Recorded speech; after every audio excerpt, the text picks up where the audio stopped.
Joining the Syndicate Network and your host, Skywalker the Jedi. Skywalker the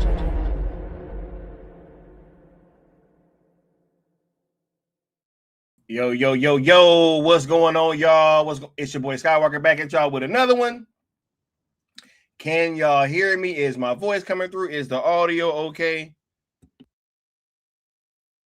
Shout out to everybody catching us on the live play and on replay crew as well. Much love. This should be a wonderful stream and a great discussion. Can't wait to get to it. And we got some special guests in the house too. It's about to be lit. Yeah, let's get it. Right, let's get it. Much love to everybody in the chat. We got the Batman in here early. Much love, bro. We got Lucas Weber in here. Much love. Douglas Murphy's in the house. Much love, bro. Michael Capo's in the building. Much love, Michael Capo. Right? Who else is in here? Bat Dan. Much love, Bat Dan. Shout out Smack. What's going on, Smack?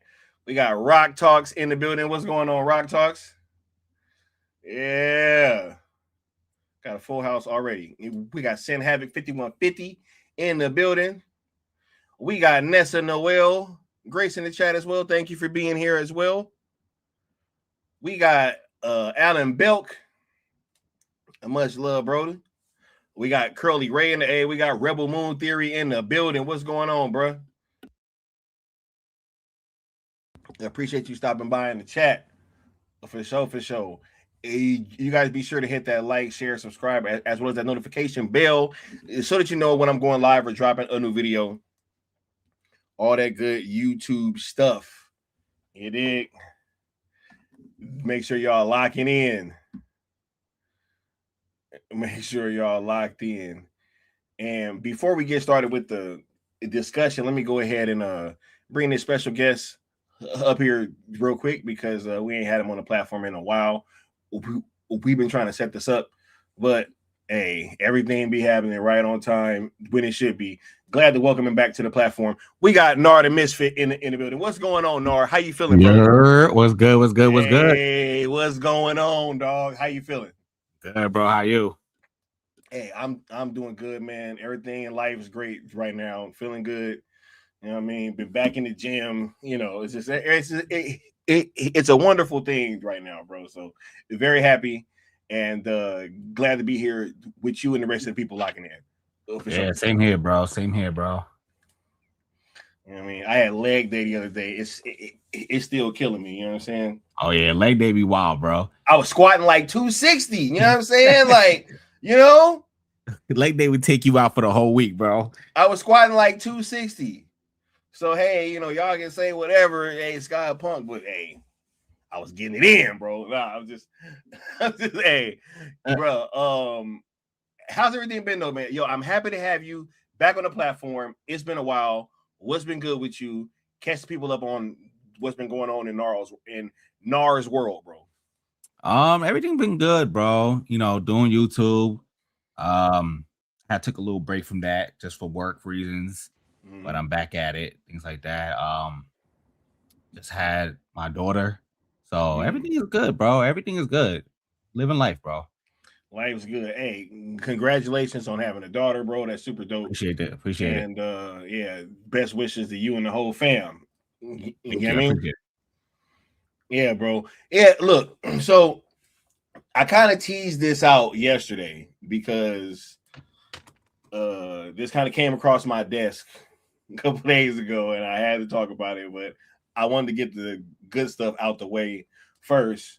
Right. But man, this Paramount thing, man, we just got some news, bro. I don't know if you saw, I've seen a little bit, and I've talked to some people about it. I've I don't know all the details. You mentioned yesterday you was going to talk about it. And you mentioned a few things yesterday about it, especially with what's going on with Netflix and what they're doing behind the scenes. So like, but yeah, I don't know all the details. I don't know full details, but I do. It came across my my pathway a little bit. So yeah. Right. Yeah. Hold on. Let's go ahead and let's bring this up. Let's just go ahead and let's just dive on into this. Right. Because I mean, this is the reporting, right? And this is straight from Deadline, right? Paramount in request for FCC funding. Okay. Notes it will be 49.5% foreign owned after WBD merger, bro. And the reason why I wanted to have this conversation, right, is because after the whole like hostile takeover thing happened, and they went that route, and WBD decided to do that 180 and go with Paramount. There's been a lot of talk about necessarily like the truth about these deals and what they really represented. And I've been hearing a lot about, they were so wrong about all of this stuff. But this is literally quite one of the same things that we were bringing up when we were talking about this, is that this deal seemed to be kind of piecemealed together haphazardly. And now we're in a position where, after being told, hey, it was like less than 20-something% at first, now it's coming out, hey, actually, it's 49.5% foreign owned. So this is on the table now. This is absolutely about to be a reality if this deal goes through. And first, I mean, what's your thoughts on this headline? Just, I mean, hey, and now that it's out there that, hey, non-U.S. investors will be in control of 49.5% of Paramount WB. Right. I mean, not 49.5% is a wild number, right? Like, you're basically saying that this is going to be a 50-50 joint. This is a 50-50 deal, pretty much, right? Yeah. It's a 50-50 deal between Paramount and Saudi. Yeah, this Middle Eastern investment fund, right? Right. Yeah, so right. And let's be real. What does that really say, right? It's just it's going to be eventually 100% owned Saudi if that was to go through, right? Like that's just, or majority, right? Like that's weird. Thank you. This is where we're going, right? Let's keep it a buck. Because why would you even 49.5 now, and it's gonna be 60-40 later? yeah. You're promising this company. These deals are made with like the prospect of a future deal being made. Like when you like if you have a music, you're negotiating a music contract, right? And you're going to probably take like a pretty bad deal in the beginning because you don't have anything to offer. But your hope is that after your first album sale and your first tour, and you can come to the table and you can renegotiate, right? And that's pretty much what's happening here. That they know that, like, if they came out and said, yeah, Saudi Arabia is gonna own 60% of Warner Brothers when this is all done. It's Arab money, right? Yeah, right? they bust out with the Arab money song, right? Like it was, it would have come across in poor taste, is what you're saying, right? They would have. You would have had so much backlash that the people would have. It would have been hard to push through, right? The reality is that they say this is 49.5%. Let's say this actually goes through, and everything gets cleared, and the U.S. government clears it, and that's what it is, right? People gonna stop caring, right? They're gonna just be like, oh, okay, and they're gonna go on with their normal day life until they come back out and say, 60, hey, 60-40 happened, and now there's nothing you can do. It's gonna be an afterthought. Nobody's gonna eat, bruh. It's gonna barely even be a blip on the radar. Right. When this thing goes 60-40, it's gonna barely even be a blip on the radar. Yeah, it's gonna sit on Bloomberg.com under a paywall for like a year before it actually reaches everybody else's ears, and it's gonna be like, nobody's really gonna know. A lot of these business deals, nobody knows a lot of the details behind it, right? And then we get what they want us to know, right? So they want us to know it's 49.5%, but that handshake said a lot different behind the closed doors. Like, you know what I mean? And they said something. I saw a story. I saw a story where it was like, oh, they won't influence our decisions and what is being made. So why the heck do they want 49.5%? Exactly. Right. That is a very specific number. That is the most you can get without being 50-50 partners. Right. Like literally. It's like, would I come into a deal with you and be like, okay, I'm going to take 49.5% of, Skywalker Entertainment, but I'm not going to make no decisions. But I don't care. I want nothing. He's not even involved. Not even a little bit. No notes. No nothing. Right. And we see that. Let's just be real. We see situations where, yes, there's angel investors that invest a lot of money into something, and then they sit back and they wait for the investment to come back. Which I wouldn't be opposed to an angel investor for Skywalker Entertainment. Right. Hey, we looking for angel investors. You know what I mean? Right. For show. Right. Because then, I agree. Anybody got that, anybody got that investment time and investment money, throw that money over there and, see the platform grow. You feel me? Right. Hey, but I'm so in the pitch deck for you. You know what I'm saying? Right. Yeah, I got you, bro. I got you with the pitch deck, bro. You can pitch this. I got you, bro. For sure, right? But so we've seen that happen, right? We see there's a multiversal story where it's like, Saudi Arabia put all this money and own 49% of a company, but then they just sat back and let the money just flow back in from decisions. But like this is an entertainment company at the end of the day, and Saudi Arabia wants to, or the Saudis or whatever, or this other entity. I don't want to say Saudi Arabia or whoever it is, right? Isn't there a movie coming out with Anthony Mackie that's run by like a Saudi entertainment company? Yeah, somebody just brought it up in the chat earlier. Hold up, let me see where it was. Right, somebody said something about the Anthony Mackie movie. Yeah, so clearly these people want to be, part of the creative in terms of what movies being made and how they're being made or whatever. And wait, what are we talking? Hold on 1 second, Nor. After this live event went so successfully here tonight, I want to have a meeting with him and the director Zack Snyder. He's a friend. We want to talk about doing big movie about the UFC, like a Cinderella Man, something like this. I will try to convince Zack Snyder. He liked the idea, and convince also Dana. Hey, what are we talking about? This man, they're clearly involved. Like they want to be involved in entertainment, period, bro. What are we talking about? Right. This is what they want. This is their Trojan horse into the situation, right? Wait, Turkey Al-Sheikh, that's his whole job. Is the entertainment stuff. That's his entire job. What are we talking about? Yep. Right. So yeah, I mean, it's one of those things where like, here's the reality. There's other, I don't know how much who's invested in Sony. It won't be 49.5%, right? But like, there's probably a 20% in,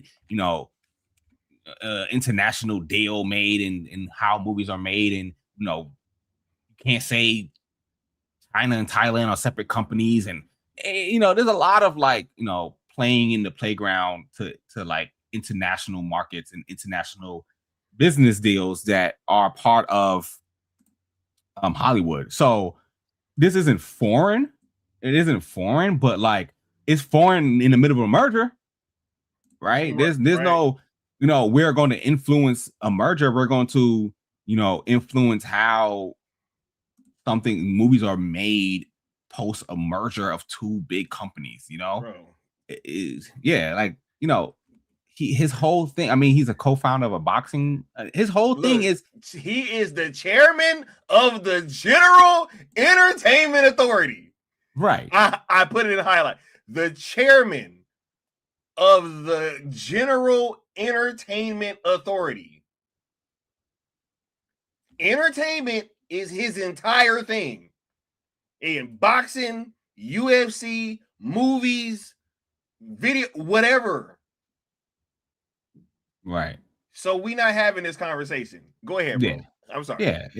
I mean, at the end of the day, it is what it is. We all they have to present certain things for the merger to potentially go through. They got to position themselves for the government to pass, and there could be a situation where they already talked to the government. I'm like, well, if you can get it down to 49.5%, then maybe we can make a deal with you guys.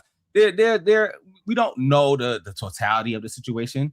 But then that story with freaking Netflix playing behind the scenes and seeing how they can do what they can do with this deal and try to get it dissolved. I don't know, bro. Like this is a very confusing situation, bro. I'm like, bro, look, let's just say that you're Netflix in this situation, right? Mm-hmm. And you feeling a little bummed out because it did seem, and look, these are my thoughts. This is not anybody else's. The way that this Paramount deal came about felt a little shady to me. Right. There was something weird about how it just like, all right, we're going with Paramount now. It was weird. Yeah, it was super weird, right? It was super weird. The timing. Ted Sarandos has a meeting at the White House, and all this goes down like in a couple hours while he's at the White House. Right. Very strange situation, right? So, you already had that, but you're a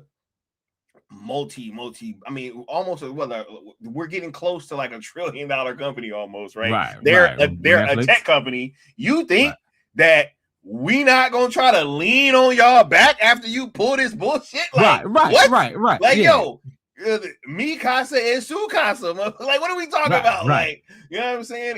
If you gonna do that, don't be surprised when we lean on y'all back. So I wouldn't be shocked if they are. Wouldn't blame them. Yeah, no, I think the story about them behind the scenes pulling some strings to try to, get this deal to be not finalized. I think that's true. I don't think that that's something that was just put out there for like it came and went, right? It's one of those stories that like it was said and then it went away. And usually when the story is said and went away like that, it's true, right? Nobody wants to touch on it, but it's true because there's nothing. What is there to debate about it? You know what I mean? Like it's hey, we hearing that Netflix is behind the scenes and getting people to not pass this deal, and they come out and they go, no, that's not true, and then nobody goes, yeah, no, we got our source, we heard the story. Nobody, because it's nothing to debate. We already, it's true, bro. Like you know what I mean? Like this story wouldn't come out of nowhere. You just sitting at home on your couch, and all of a sudden they saying that you're trying to sabotage us. Yeah, they're like, hey man, look, $1 deal. They trying to sabotage us, bro. They like, oh, you mean like you just did to them? Like, what are we talking about, bro? Right? And bro, they turned down that deal like 9 times, bro. And they just kept asking. Right. And yeah, I mean, like, listen, I was talking to somebody about the deal. And their opinion was that this was pushed through so this way they can not get it passed, and then this way they don't have to deal with Paramount anymore. Trying to like take away the conversation around a Netflix deal. What? Right? So whoa, Nar, don't do that to me, bro. Right? So because you kind of making sense right now. That was a theory that was presented to me by somebody, and my response to that is that's 100% possible, right? Like Warner Brothers is like, yo, we got to get rid of Paramount because they're just going to be hovering over us the whole time. But if we just okay the deal, and then if it doesn't go through, then there's no it's like double jeopardy, right? Like we're not going to go back to the deal that didn't go through, right? But that's a dangerous game to play because it could. It is dangerous. Hey, right? It's a gamble. That's a hell of a gamble. Right. You're gambling now. Paramount really wasn't gambling with the situation. It was like, this is what I want to do, and then they're like, no, bro, like this is what I'm gonna do. 9.5%. Yeah, that's crazy. Nasty work, bro. Yeah, it's nasty. That's nasty work, bro. That's nasty work. Like I don't know how this can happen. Like, just what are we doing?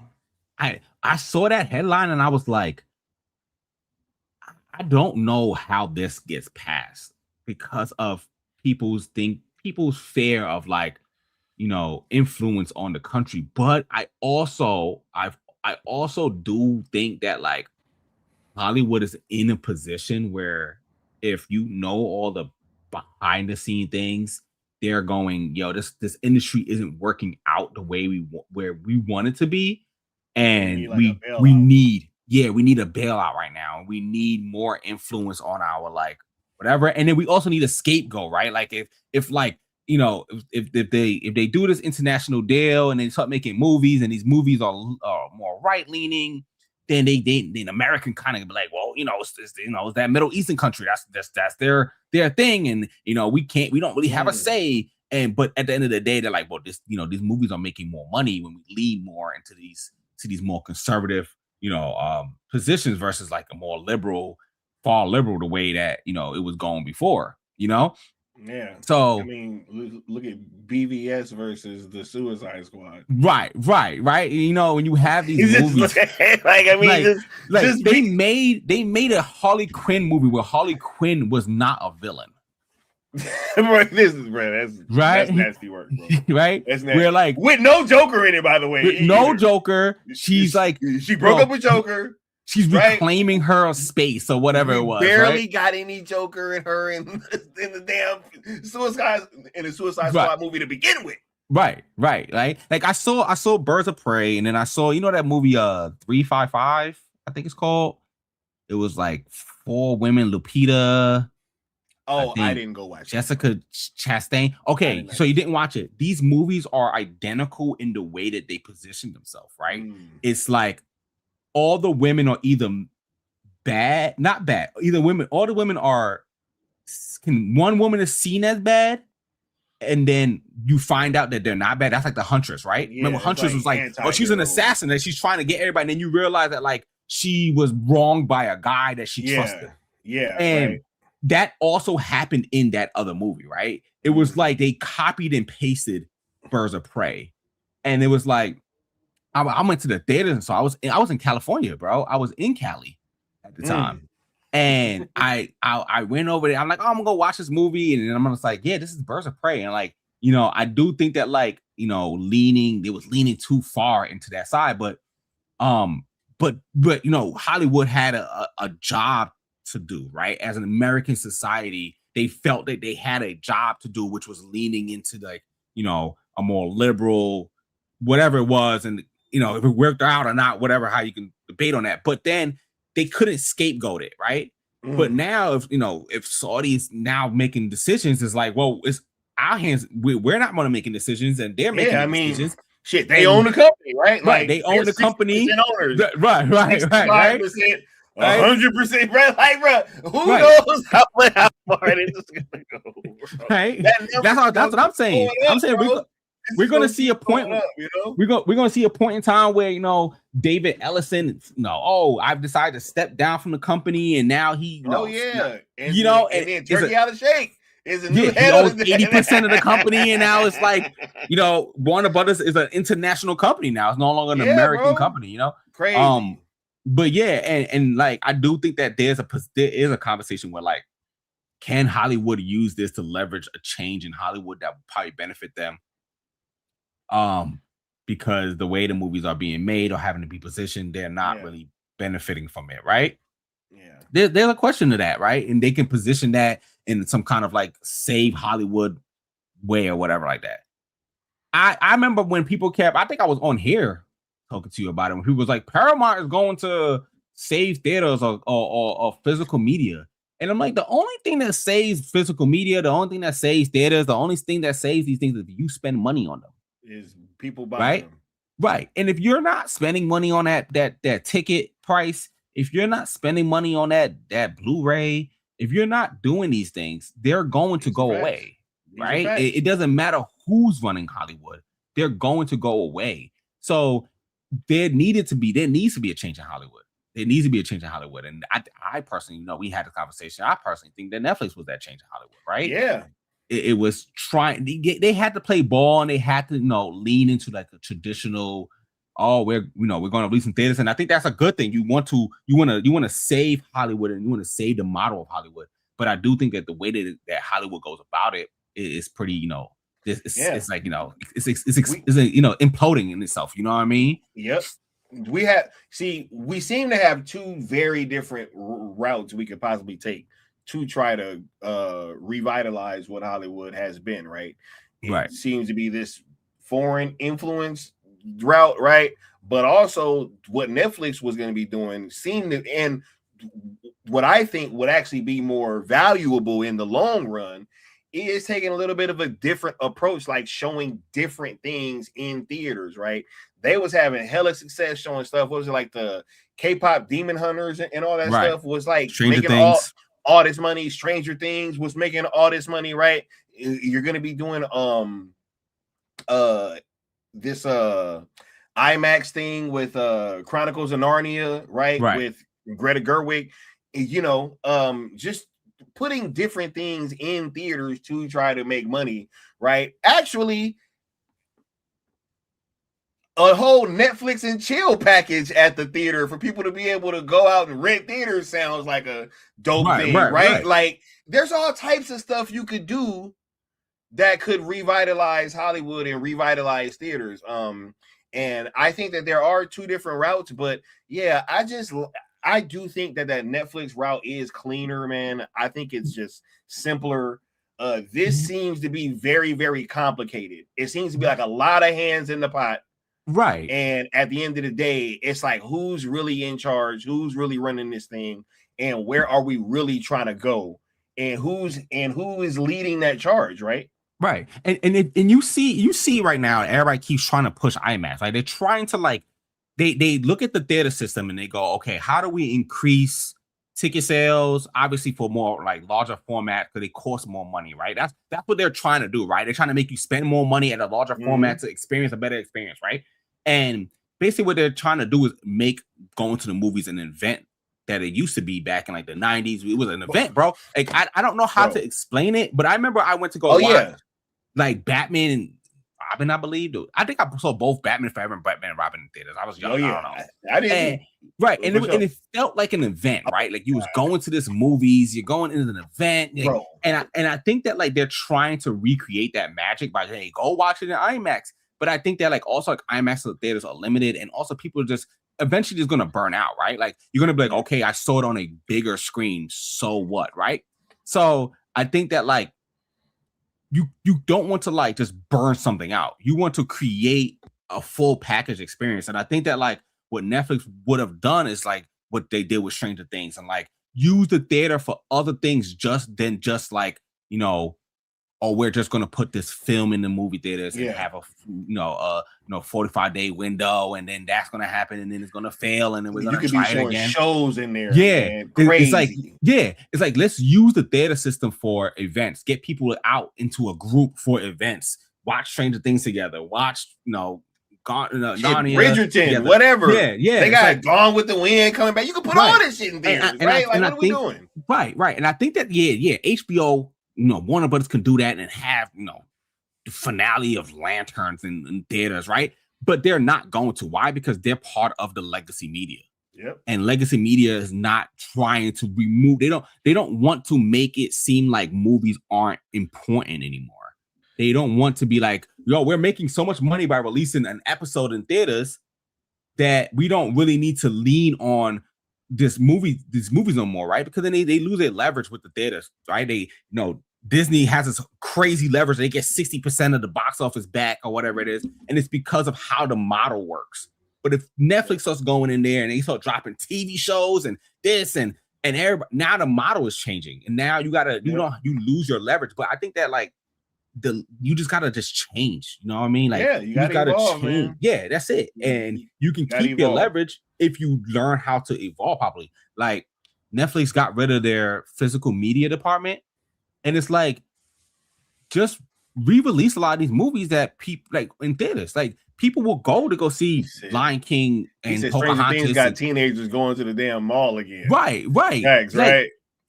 A lot of these people did not experience these things in theaters. Like, I went to go see Ninja Turtles, the first one from the 1991, I think 1990 or 1991 in theaters. And like I didn't experience that in theaters. I wasn't born. I Yeah. think it came out in 1991. I wasn't. I mean, 1990 or 1989. I think it came out. I can't remember. Yeah, I was born 1990. I was I 1 definitely year. saw that shit in theaters. You know, I definitely didn't saw that see it shit in theaters. theaters. Yeah, Right. man. So even that Crazy. experience was that was even a unique I was already experience. going to the movies, bro. Yeah, I Bro, wasn't. hold up. Speaking about event, yo, you wanna know what the craziest line for any movie that I've ever seen, bro? Or like for any movie night. Imagine this for people that know, but I went to the Magic Johnson Theater in LA. Magic Johnson had, it was kind of like newly I remember that back then. And bruh, I went to go see it was the same weekend. Independence Day was out and The Nutty Professor at the same time. I've never seen a line like that at a movie theater before or since. Right. Like it was like out, bro. It was crazy. Right. I remember, like, these things were like it was events, man. It really was. I remember a time where like I would go to the movie theaters and like it will be lines. And now that I think about that, like that has gone away. And now maybe because we don't buy tickets no more, we had to go outside and stand out there and buy that ticket. But like there used to be lines to go see a movie. Lines. And no, we don't have that no more. Lines, Right.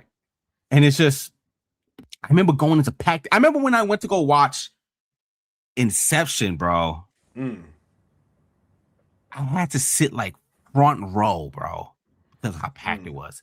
And then the only reason why it cut out halfway, they were in the van falling, and then it just cut out. Right? And then I had to like go back another day and watch it. And like, I think when I went to go see Den of Thieves, bro. I'm in the front for the Odyssey, bro. I'm in the front for the Odyssey. For the Odyssey, I don't even have tickets for the Odyssey. That's how crazy it is in New York, bro. Oh my! Oh wait! Whoa! Is it okay if I take a side rant about the Odyssey real quick? Okay, y'all. This is ridiculous. I'm sorry. I got tickets to see the Odyssey, right? Obviously, it came out last year, or they dropped the tickets for opening weekend, IMAX, last year. So I ended up getting tickets right in the front row because I missed the opening window. I was hot. I was like, oh my God, whatever. Right. So look, I get this notification like, oh yeah, we just released some more tickets for the Odyssey. This Riviera thing. I was like, oh, word? I was like, look, let me see if I can get like some better seats with this. Right. And then I might, not go the other day because I think I'm even going on Sunday or something. Right. It's like Sunday. It's like right in the front, man. They had no tickets left. Right. It was ridiculous. And so I'm like, look, let me hit this up. So I click the link, bro. I look, bro. They got two options: standard and VIP, bro. Standard was $300. VIP was $600. That's crazy. I was like, yo, I'm not doing that, bro. I was like, yo, I paid $450 to go to Full Circle. That was 3 days of some Zack Snyder shit. I got to see the Snyder cut in IMAX, something that almost nobody can say that they have seen.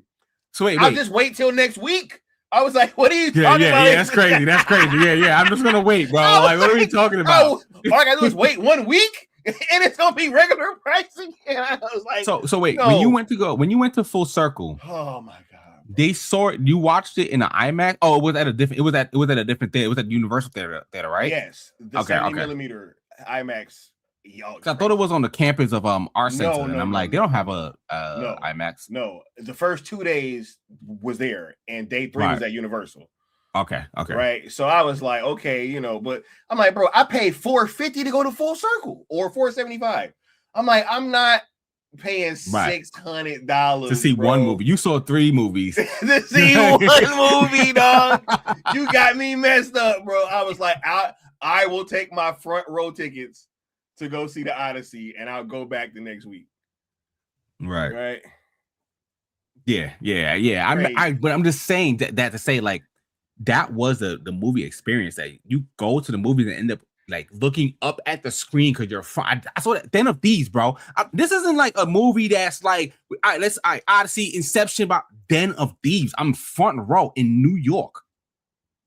There's theaters, there's like 7 theaters where I'm at, and that's only the ones that I know. There's multiple, and I'm front row looking up at the screen watching Gerard Butler and freaking Ice Cube, son, and 50 Cent try to do, you know what I mean? And it's like, this isn't some like crazy blockbuster movie where everybody's running out to go see, but it was packed, bro.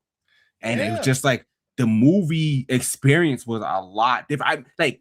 Fast 5 or 6, 1 of 5, like the way how live the theater was, you can't recreate that experience. But I don't think that experience exists anymore.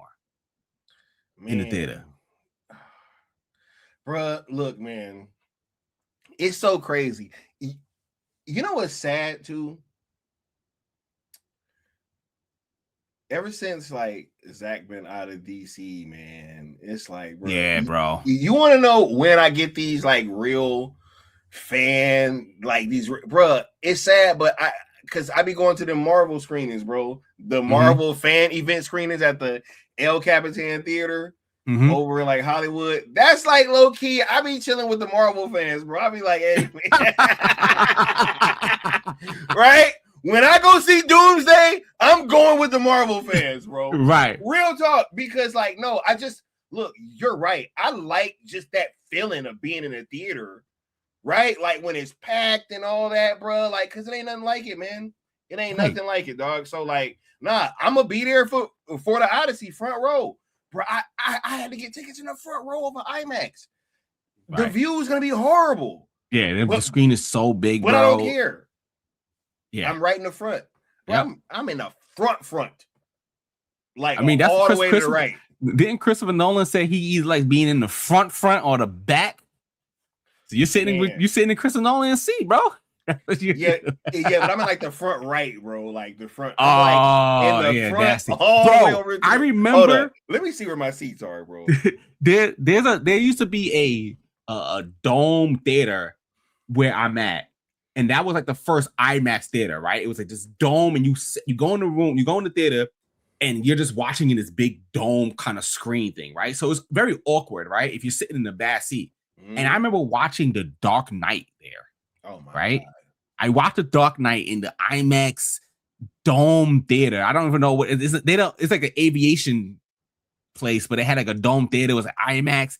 And I remember like I've watched The Dark Knight after that, bro. And the experience is not the same because the screen was like curved, right? But I remember sitting in there, packed, bro.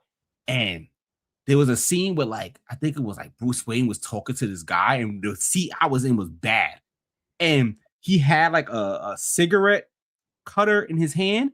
And in order for, not even go there. When Joker was trying to fight Batman in the middle of Chicago, right? Gotham, right? And he like falls out of the car and picks up the gun and starts shooting it. And he's telling Batman to come run him over with his bike.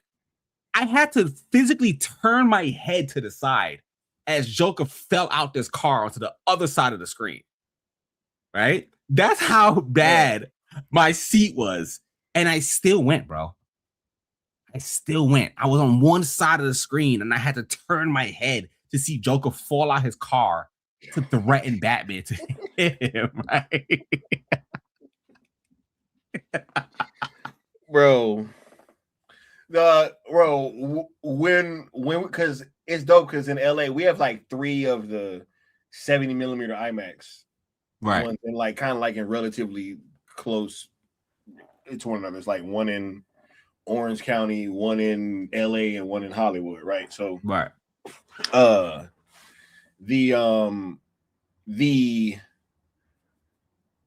screening of ZSJL, bro, it was so crazy because like we were in what, the 3rd row, so like the left side pretty much, right? And wherever you looked, you couldn't see the whole movie, bro. You just gotta you gotta look all up and at the top, around, bottom, left, right.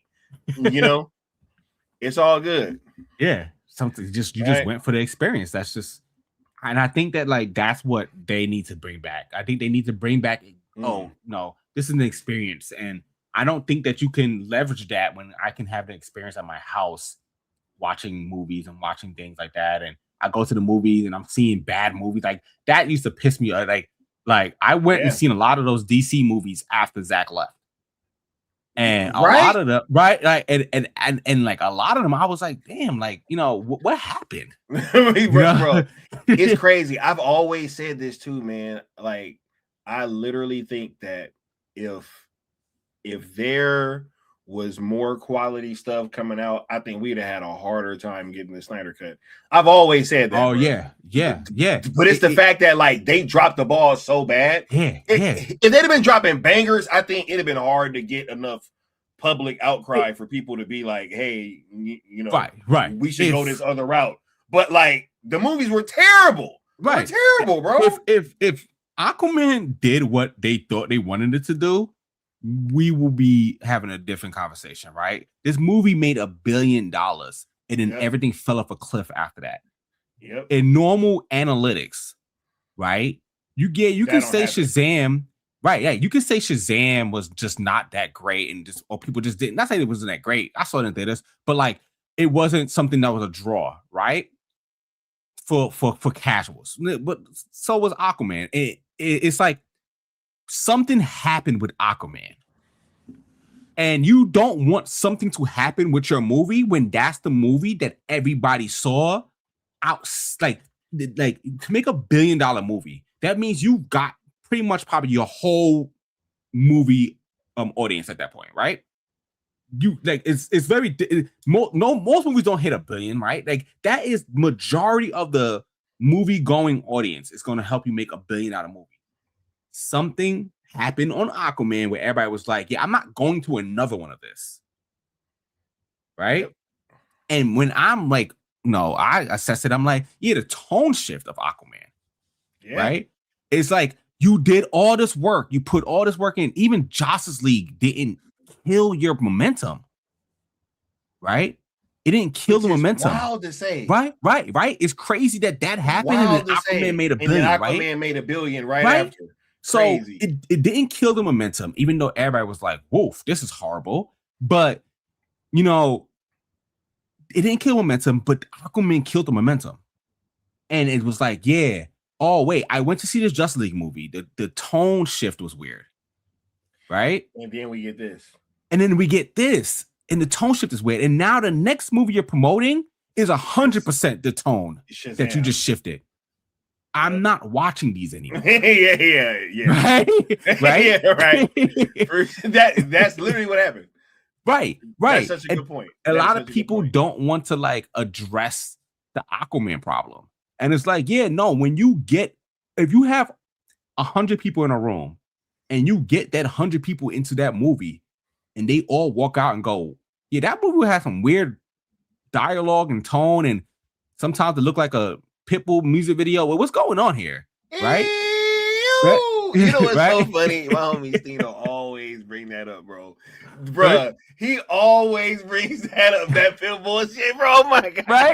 Right? He was like, yo, what the fuck was a Pitbull song doing in the middle of the Aquaman? and like Mr. 305, we live. Yeah, that's so weird. And then now when you open the doors again and go, okay, all the people that went and seen, all the 100 people that went to come see this movie, I have this other movie and only 40% comes back. You're like, yeah, that movie did that. Damn, that's such a good point. Yeah, it's like that they wanted that, they got the $1 billion, and then they got the $1 billion and it hurt them more than they thought they did. They were never able to recover from changing tone at the peak of the moment, at the apex, right? Like this is the peak of the moment. Really stick to landing. Yeah, you're building, changing tone on Avengers, right? Like the first Avengers movie. That's stupid. It's like you finally got all the Avengers in the room together. You got all the audience members waiting for this movie to come out, and it comes out and it's a musical. And it's like Joker, like the first Joker movie. That wouldn't have worked either. Right? You'd be like, what the hell? Like, this is not what I signed up for. Yeah, like, yeah. If I went there and it was freaking super violent, introspective. Yeah. You know, like, what are we doing? Martin Scorsese is directing the movie. Why? I just wanted Tony Stark with some one-liners. You know what I'm saying? Meeting Captain America. Like, what are we doing? Right. It's the problem is you're training an audience. And when you train the audience and then decide, I don't want that audience anymore, you're gonna lose your audience, right? That's what's happening with DC. I don't know how we got into a DC tangent, but that's what's happening with DC right now, right? They trained the audience with Nolan. Then Zack Snyder came in. They're training this audience to want this more grittier take on this characters. Oh, not grittier. I don't want to say, because that's not, they tend to say grittier, but it's not grittier. It's just continuing the idea of realism, and Zack is trying to mix that with mythology to bring in the fantastical elements into this world, right? But you train the audience to want these things, and then you question why movies like Joker, why the Penguin does well, why the Batman does good enough, right? But your Superman movie fails, right? You train the DC people who are watching DC movies to go want to watch these movies in this genre, in this tone, and then you go, nah, I don't want you guys no more. Trailer down. That shit ain't even up no more. Yo, bro, what is going on? Hold on, real quick. We got the homie Integrity saying every shakeup just open doors. We're good no matter what. They know what'll make them money. Hey, bro, nah, I am hoping that is the case. And we're gonna keep pushing forward, man. Right. We're gonna keep pushing forward. He said the anti-Snyder execs are trying to kneel on the ball and run out the clock on the situation. We just need to keep being loud and proving that there is a desire for a conclusion. Right. That's a fact. Recruit new people, spread the word about BVS Ultimate Edition and ZSGL, because normies never saw these and we're good. Focus on what we can control. That is a fact, man. I was literally having a conversation with Apex Lux the other day about that, because he ran into somebody that was a Justice League fan and was literally like watching the cartoons, and he was having a conversation with him about ZSJL, and homie had no idea that it had even existed, and he saw that Justice League and hated it. So like, no, that is an absolute fact. People have not seen the Snyder Cut like that, man. They just haven't. So and it's hard it's definitely hard to gauge as that's the problem with streaming movies, right? Is that like you can only gauge the first like month of it, and then after that, if it has spikes, unless the company comes out and say things that spike, like we got released in India and it hit number one. You don't know, what up, right?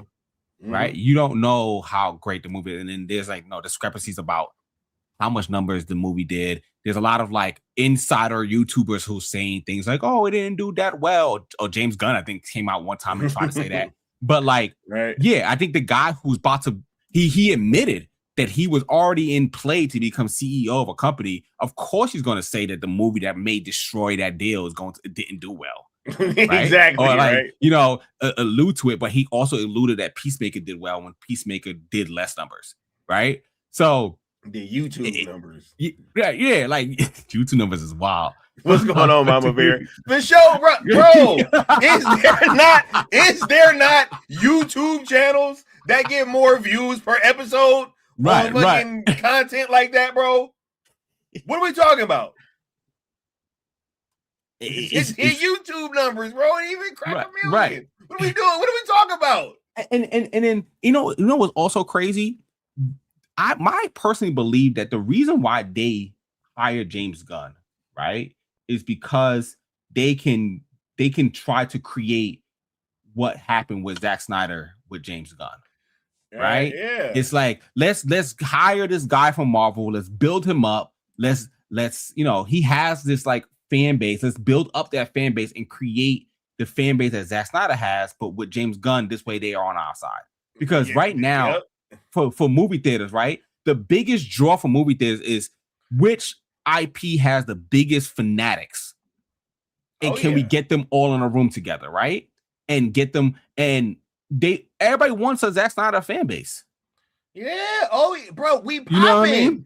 We popping, bro. Yeah. It's like there's no studio will be like, poof, I don't want the guy who has a fan base that except wants fucking something. Warner Brothers. You know what I mean? And it's just like it is a situation where like if they, let's say, I'm trying to think of Mortal Kombat coming out, right? They're like, yo, we want the Mortal Kombat fan base to be like a Zack Snyder fan base. They're not saying that verbatim, but that's the type of fan base they want. They want this fan base that's like, will, you know, hype up the things and come out there, and they love the direction, they love the vision, they love this, they love that about it. Mm-hmm. That's why they keep making these big IP movies. That's why there's a Street Fighter movie coming out. That's why there's a Mortal Kombat movie coming out. That's why they keep trying to spam Ninja Turtle movies. Jr. Right? Back. Right. That's why exactly. Right. Because they realize that when you make a Marvel movie or Marvel franchise movie, that you can't lean into just the comic book fans, because the comic book fans are not the largest majority of the movies. And we don't watch movies like we do a comic book, right? You have your main characters, and I think I talked to you about this on here, but like we have your main characters and we come to see those main characters. And if you remove those main characters, then we stop showing up because they don't actually care about all these other stories that need to be told, bro. Right, like nobody cares about a booster goal. Why are we that Clayface? I think that Clayface is so cheap that they're saying it's too cheap to fail. And crazy, bro. Bro, I've seen these examples of like, oh, this movie's too cheap to fail, and it fails. Bro, that trailer took forever to crack 1 million views, bro. Yeah, even with the bots. Yeah, right, like. Just think about that, even with the bots. Right. I go on Twitter, I just kind of scroll it, and like I see them trying to be like, James Gunn got 200K likes on this Clayface poster. And I'm like, he has 1 million something followers on Twitter.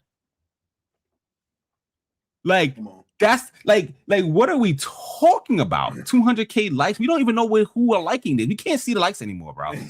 Right? Like, like can't even see who liked it no more, man.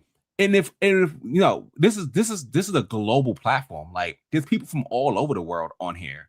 200K people stretched across the whole globe is a failing movie. You know what I mean? Like you need that. You need like we shouldn't be looking at Instagram likes to say that a movie is gonna do well. What's that Supergirl tracking looking like? Bro? Oh my gosh, bro. Oh. Yo, I remember around this time, a lot of like the Superman fans, so James Gunn Superman fans were putting up these like these website where they're like, oh, here's the awareness and here's like the interest, and it was like I think it's called like, but ain't none of that going on, right? And it's like, why aren't y'all doing that for Supergirl?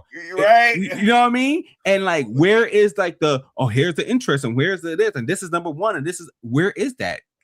Where are these posts that are and it seems like, right? Like if you actually pay attention to how those fans interact with these projects, is that like there was a bunch of like news coming out saying that Warner Brothers was worried about Supergirl and they think that it's gonna fail. Yeah. And then all of a sudden, all the fans, right, and then all the fans, so-called fans, stopped talking about it. And then I'm like, oh, you know, that's proving that a lot of you fans are just like either like bots from Warner Brothers or things like that, because internally they've probably thrown away the movie. So they're not going to focus on trying to build hype on the internet with, you know, with these. They're shifting focus to, you know, they have James Gunn yapping all over the place now, right? It's like trying to get people to talk about Man of Tomorrow because Supergirl is coming out in a few months, and they've already written it off as a failure, right? And it's like, why are we talking about in there, right? Like why are we talking about Man of Tomorrow?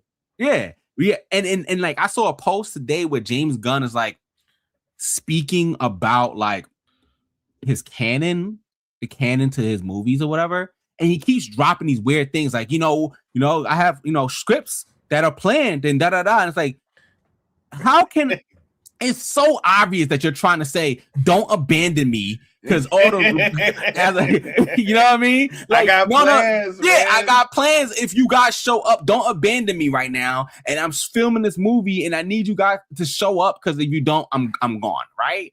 And it's like, I was like, why are you're talking about the canon of your universe, and somehow you keep throwing in, I got scripts ready. You're right. Yeah, it's like, what do I care, bro? Yeah. For me, you know what I'm saying? Right. It's like, what kind of statement is that? Look, why am I talking about things?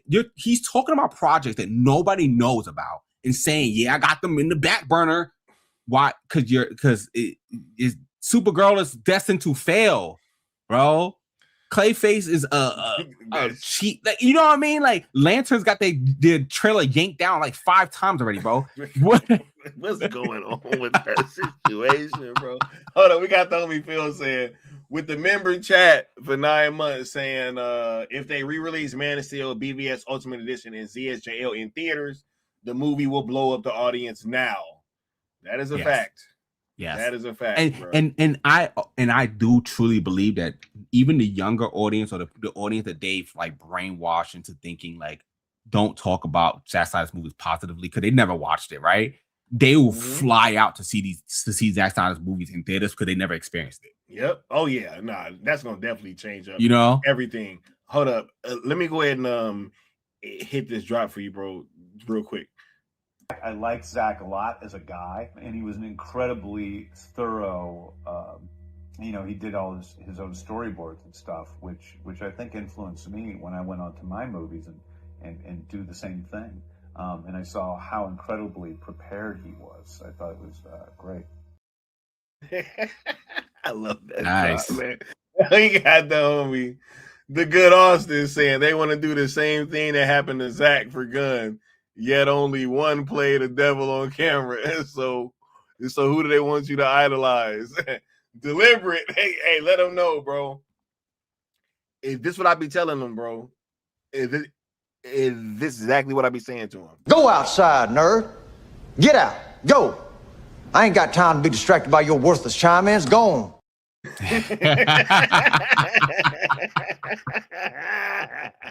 Hey, man. Yo, hold up. Let me read this. We got Integrity 101 saying, it's like saying, oh, the 49ers suck. They didn't make the playoffs. Well, yeah, that's what happens when you got a healthy Joe Montana and Jerry Rice sitting on the bench. Right. Yeah. Hold up. We got another, bro. We got a surprise guest stopping through, man. Y'all be sure to say what's up to him. We got the homie Apex Lux in the building. What's going on, dog? How you feeling, man? Yo, what it do? What's good? I'm feeling right. I'm feeling good. How's everybody on the panel? How's the audience? Chilling, bro. Yo, what's good, bro? Having a great conversation, dog. Yeah, that's what's up, man. That is what's up. I didn't catch it. I just saw. I was like, oh shit, the homies are live. Let me see what's good. You know what I'm saying?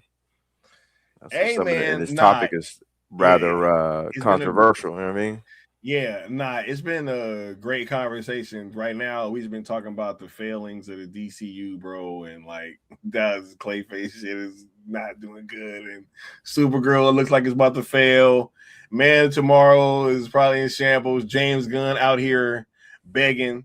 Yeah, it's crazy, bro. Yeah, here like I got these cheeseburgers, man. Yeah, bro. I saw that. I said, "There's no way that this dude just said this." He's talking about the canon of his universe and like Blue Beetle and the Suicide Squad, right? And in the middle of this conversation, he's dropping that I have future scripts in place, and I'm like, bro, what? He did it multiple times in the statement, and I was like, yeah, this seems like a plea, bro. Like he's trying hard to be like, listen, I need you guys to be hype and come to see this movie because I have other things in plan for the movie. And there's like rumors that Wonder Woman is going to be in it and things like that, and it's just like it just seems like a desperate play. That's what it seems like. He's being like desperate online to make people if know he puts Batman and Wonder Woman in the fucking sequel to Superman, bro, I'm gonna lose my shit, bro. Anyway, we hold on. We got Batman with the super chat for $2 saying, "Nar, thank you, Batman. When do you think that this deal is gonna go through?" I think he's talking about the first Paramount one that's going on now. And not the Netflix thing that we were talking about. When do I think it's going to do or do? Or wait, it says, what do you, or do you think this deal is going to go through? Yeah, I think it's like comma. What do you think, comma? This deal going through a question mark? Honestly, I don't think it goes through. I don't think it goes through because I don't think that like the government is going to lean. I think that I mean, unless they go, they push back on this 49% and then they come back with a lower number because that's just how negotiations work. I don't think that it goes through, but like I said, I think that like Warner Brothers is in a lot of problems. I think that people don't really realize that they have a lot of problems going on. That's why they're selling the company in this way. And you know, I do think that like there is a possibility that it does go through, and then we're back here in like 5 years where they're selling the company again. This time with 60% Saudi. It's crazy, bro. Hold up. Let me go ahead and give 50% Arab money. Let me give Bat Dan this drop, yo, because I'm pretty sure that this makes him smile. And will this be a fully exclusive 45-day theatrical window? Fully exclusive to theaters, yes. And will this be self-enforced? In other words, if you fall short of that? That is the industry. It is the industry standard for self-enforcement. However, routinely, movies that underperform, the window moves a little bit. And Superman was a little shorter window, and Sinners was a little longer window, but they still could refer to it as a 45-day window. And so I guess the trend right now, though. Nasty. That was a nasty day on the internet, bro. Hey, the quote was crazy. He said that was a nasty day on the internet. But he didn't say that it underperformed. Like, bro, that was the most professional way of saying your shit flopped that I've ever heard, bro. Like, bro, in front of the Senate, bro. Like, he said, how much more official can you get, bro? Oh my God, bro! Hold up, why David Ellison ain't show up, bro? Yeah, that was wild. Yeah, I don't. That's that, but that was a gamble he took. Remember, we said that Netflix is taking a gamble if they Warner Brothers and Netflix decide to allow this thing to go through, so it can fail, so they can just swoop back in and get the deal that they were going to get. Oh, bro, look, that not showing up to that Senate hearing was a gamble from Paramount. Yeah, hold up, because I don't think that Apex Lux was here for that part. You want to go ahead and tell him about just what you heard, a theory that you heard from one person who just told you something. All right, yeah. So right, because this is a theory that Apex was Lux didn't hear about that. I'm about to go ahead. I'm about to do this, bro. That there definitely was a theory that was brought to my attention that this deal with Paramount was just okayed so that it can fail, and then they won't have to deal with Paramount manipulating things in the background no more, because once it fails, then the only other option is Netflix. And then they can go to Netflix, they can get the deal that they wanted with Netflix. They got, and then they just move forward with that, and they no longer have to deal with the back and forth with Paramount. That was a theory that was presented to me. It's a gamble. It's a big gamble on Netflix part because they could lose that.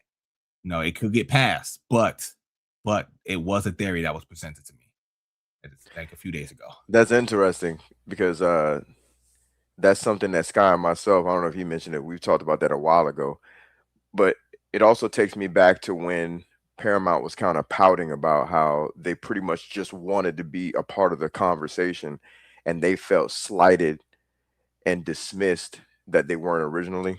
You know what I mean? Like, right. They weren't looked at as a viable option. Everybody was kind of like laughing at them, and so they felt kind of pissed off.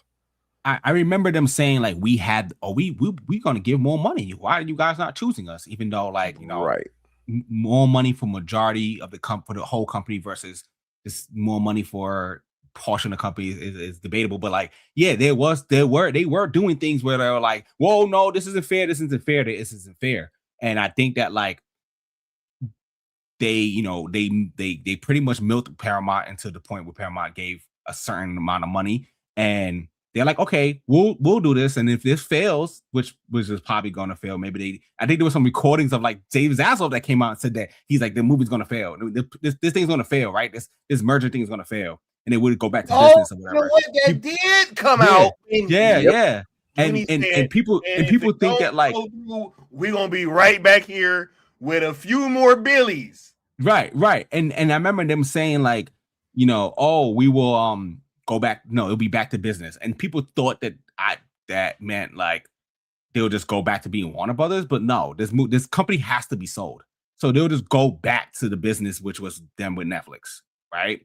And then they would get a little money out of that because the deal fails and Paramount still got to pay them, And Zaslav gets his, his cut of that. And wait a minute, is that possibly why David Zaslav didn't get his pay cut or his pay as part of that package?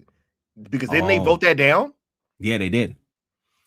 Bruh. Dun, dun, dun. Yeah. At this point, that theory, I mean, it's possible, man. With everything that's happened thus far, it's very much possible. Yeah, I could definitely see that. That's crazy.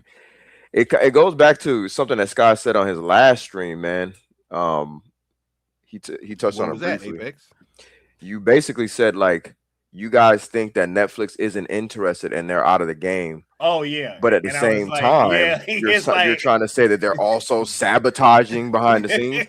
The two things cannot be they can't exist in the same space. You can't be not interested, but at the same time sabotaging. Obviously, you're interested if you're trying to sabotage, right? So, yeah, that's funny. Everybody's like, no, they're not interested. They've moved on. You guys need to move on. You guys are dummies. Paramount for the win. But at the same time, Netflix is like, nah, we want to read all those books. We want to know what's going on behind the scenes. Why is this deal being greased? What's up? So, yeah, man. Right.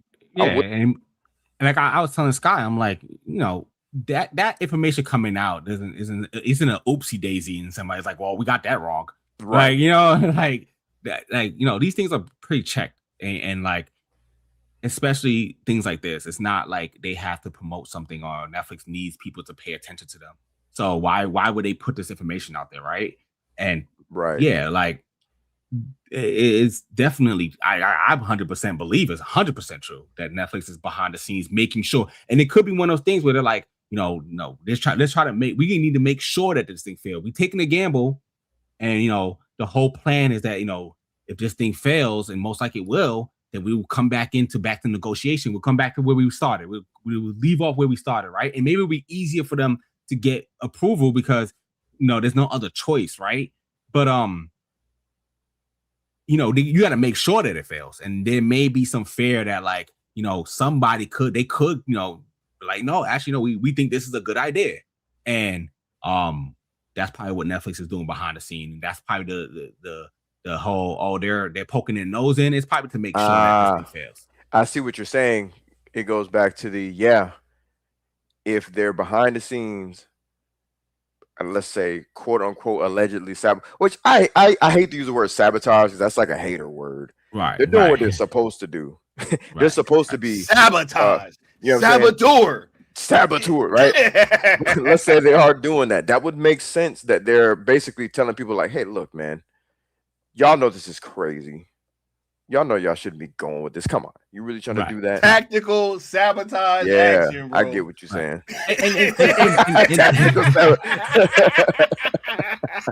Cue the dun, dun, dun, dun, dun. Come on, man, bro.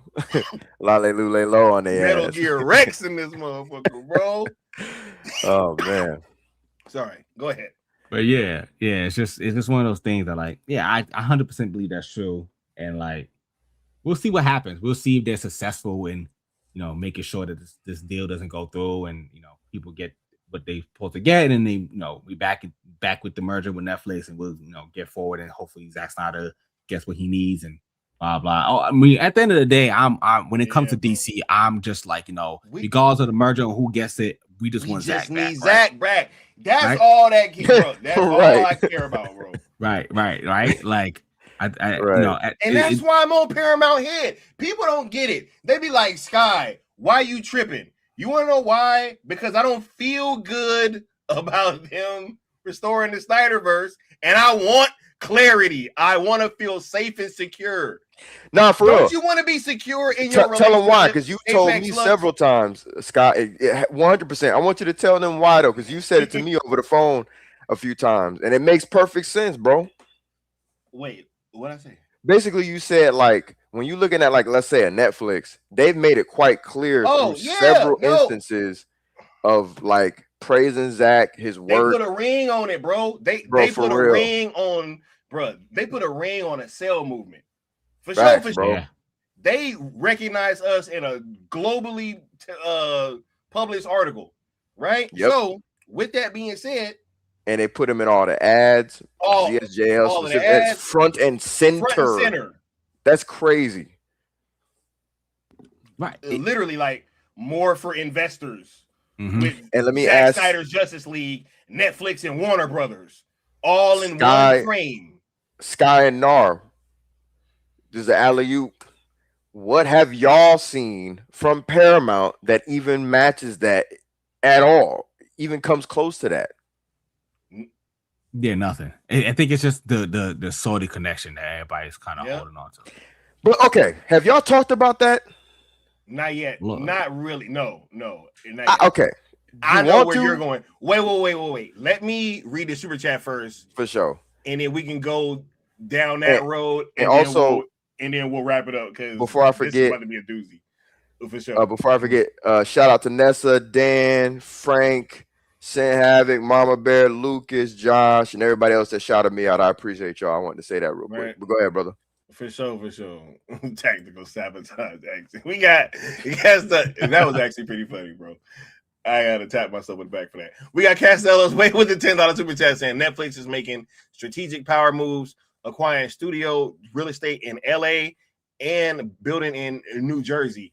They're playing chess while Paramount is still playing checkers. Hey, man, look, bro, I keep trying to tell them, people act like they don't understand what's going on, right? They wanted to say that we was wrong, but it's funny because everything we said is just kind of fleshing out to be true, right? Just like this situation with this whole, topic that we're discussing right now. So appreciate the support, man. Let me go ahead and find you a drop, bro. Here you go, man. Real quick, I want to ask you not about the legalities or like the probabilities or anything like that, but can you just speak to the resolve of your fan base that now that we're trying to get this thing sold to a third party? The fan base has consistently been amazing. And consistently, look, regardless of what I think, the fan base has their own ideas, and they seem to win.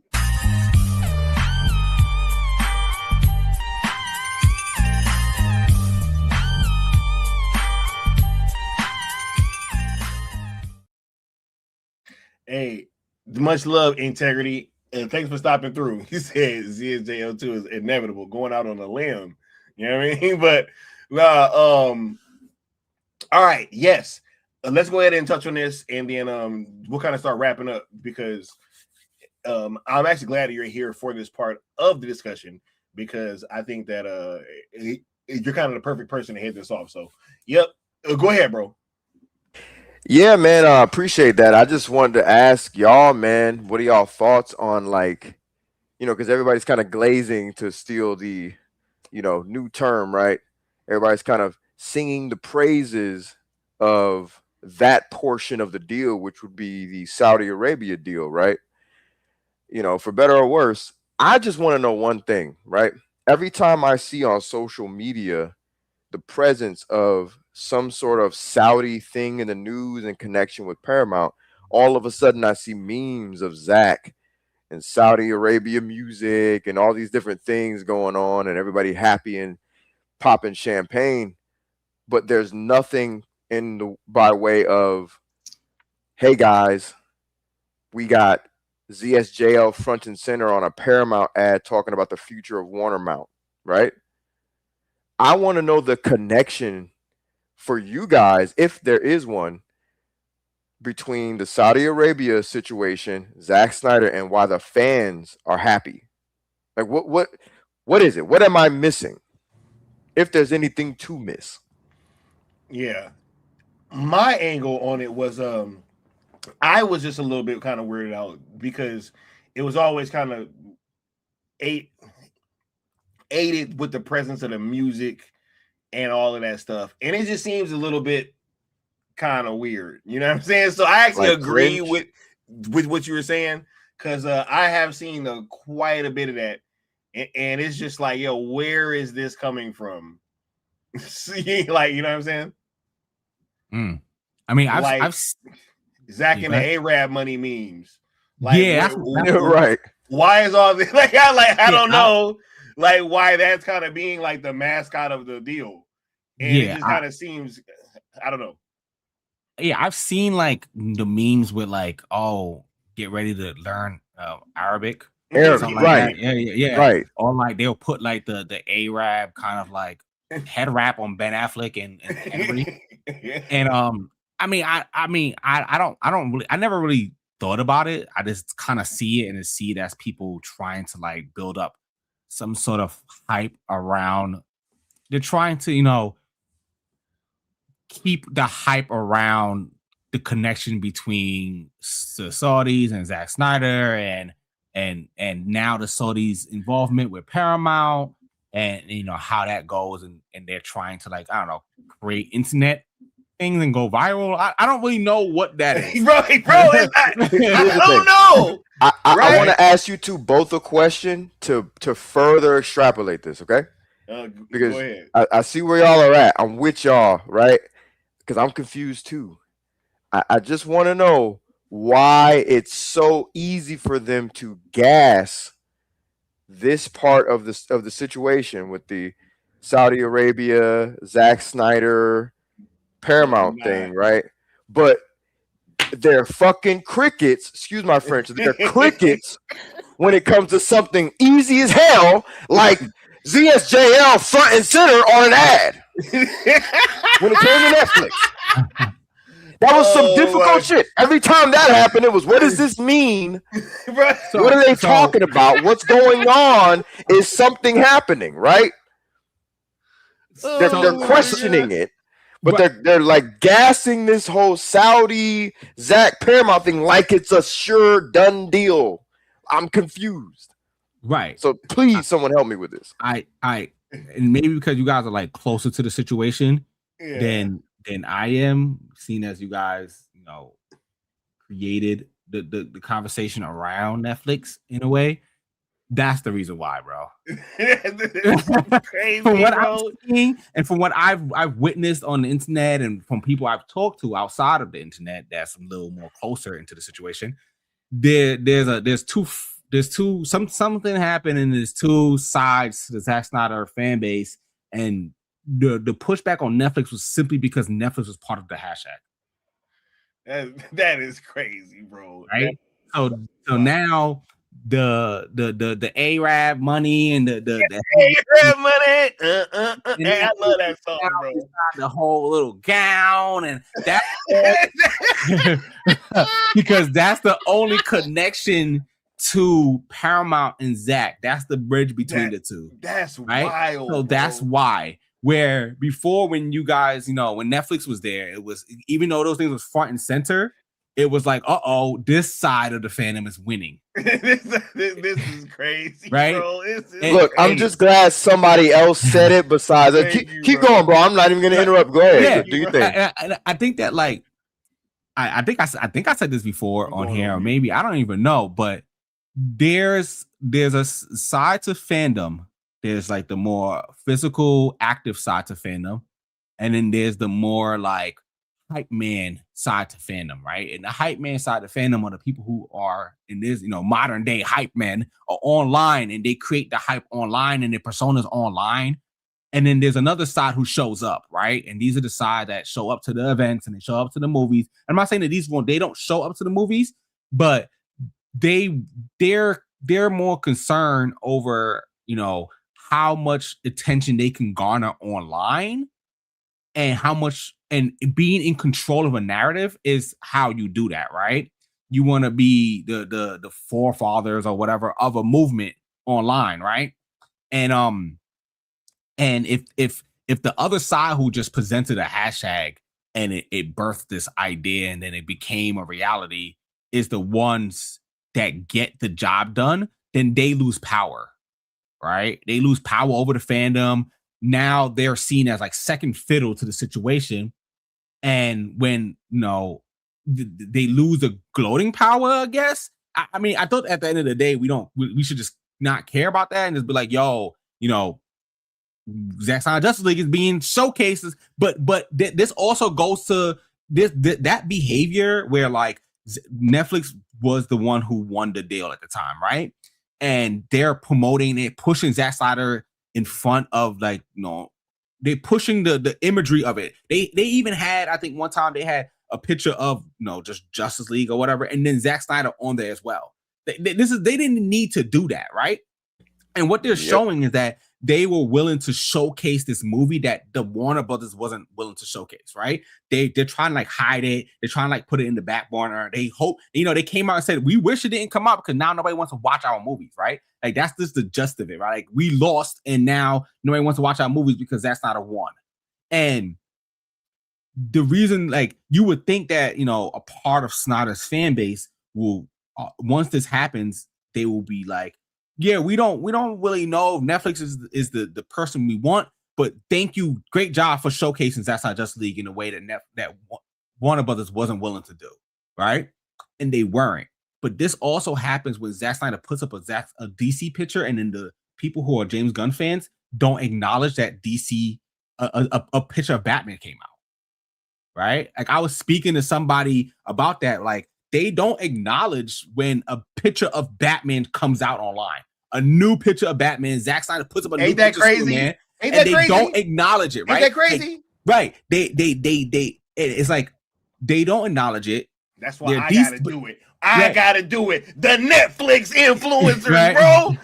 What and you like, gonna do when the Netflix influencers come for you, bro? And it seems weird that DC fans aren't acknowledging it, right? It seems weird that people who say that Superman is their favorite superhero are not acknowledging a picture of Superman.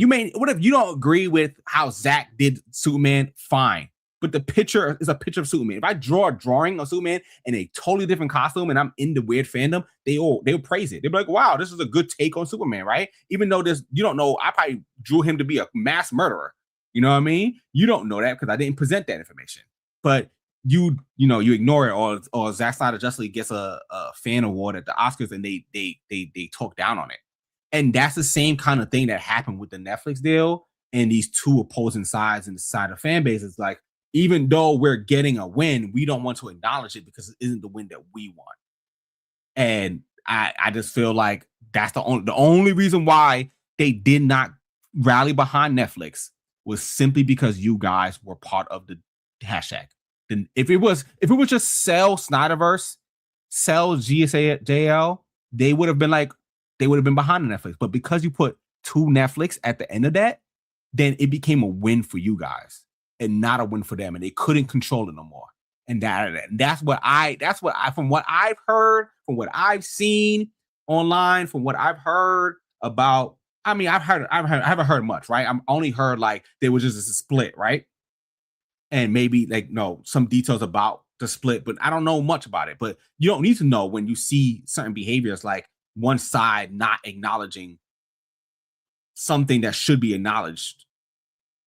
It's above us. It's above us. Why are we not acknowledging that they put Zack Snyder they went out their way to find a screenshot of Zack Snyder's Justice League to put on their promotional material when Zack Snyder Justice League came out in 2021? Multiple times, bro. Multiple times, yo. In this whole Netflix thing. Multiple times. Right. They screened Zack Snyder's Justice League in their theater. Right. I watched it. Like I watched Justice is Gray in the theater, in a Netflix theater. Yep. Did we not, Apex? Sure did. Did you not watch that movie too? I sure did. Crazy. Not the freaking, not the one in color. Justice is great. Justice the is black and great. white. The We watched obscure the one. black and white version, bro. The pretentious one, as they say, right? Right. The That's unnecessary crazy. one. The unnecessary one, as the haters say, right? Right. Yeah. You watched that one. They were like, "Yeah, let's show this one." That was so hard, bro.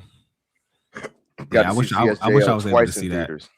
Man, I'm so glad Nar came on here and cooked, bro. Yeah, for sure, look, man. Hey, see, look, y'all don't be knowing, man. I be getting rejuvenated, dog, during some of these conversations. You know what I'm saying? I be getting charged up, bro. Because, man, yo, we are powerful, dog. Do y'all not understand that together? What this community did? I kept trying to tell y'all. I'm like, yo, we went from an idea to the front of a merger. What are we talking about? Yeah. It's crazy. They can't take that away either, man. Like, oh, and Netflix influencers. Yo, yeah. We did influence Netflix. We influenced Netflix. Right. They try to do the obvious flip, right? Like, we're trying to influence. No. We influenced them. We're not trying to influence y'all to do shit. Ted Sarandos was using my verbiage from my streams. What are we talking about? Real talk. What are we talking about? He over here is like, hey, bro, the redundancies, bro. Y'all, man, y'all saw. I almost cried on camera. I was like, man sounded like me. You know what I mean? How many times did they say engagement before we was using engagement, bro? What were you gonna say, Nar?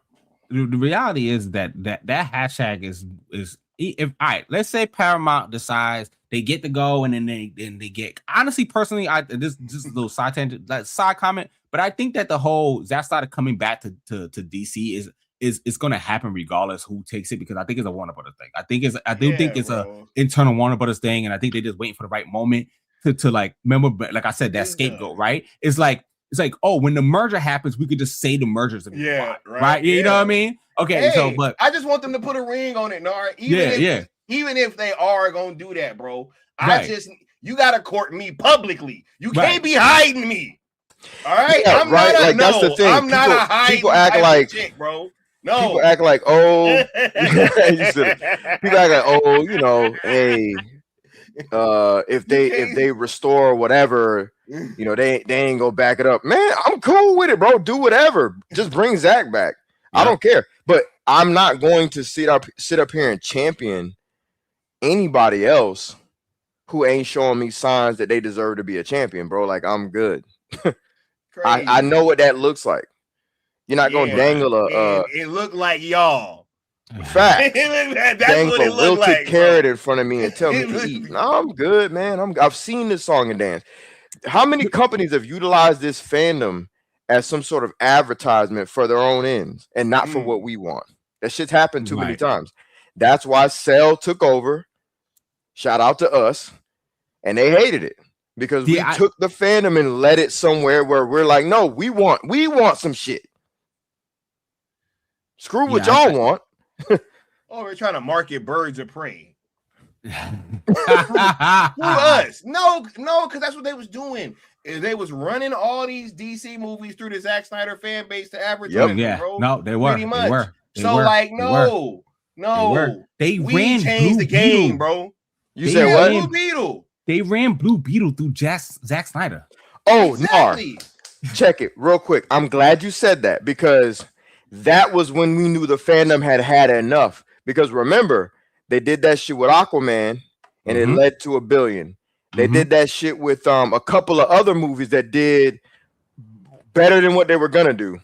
Yep. When it came to Blue Beetle, everybody was like, enough from the clowns. Yeah. Everybody was like, nah, bro. I think Black Adam was when people were like, listen, if you don't put Zack Snyder up front and center, I think there was too many bad faith situations, like you said, where they ran it through the Snyder fandom and tried to like grift the Snyder fandom into their side or whatever. And then Black Adam came out and they put Superman in the movie theaters, and then they put Superman back at the cameo scene, and then they had him doing interviews.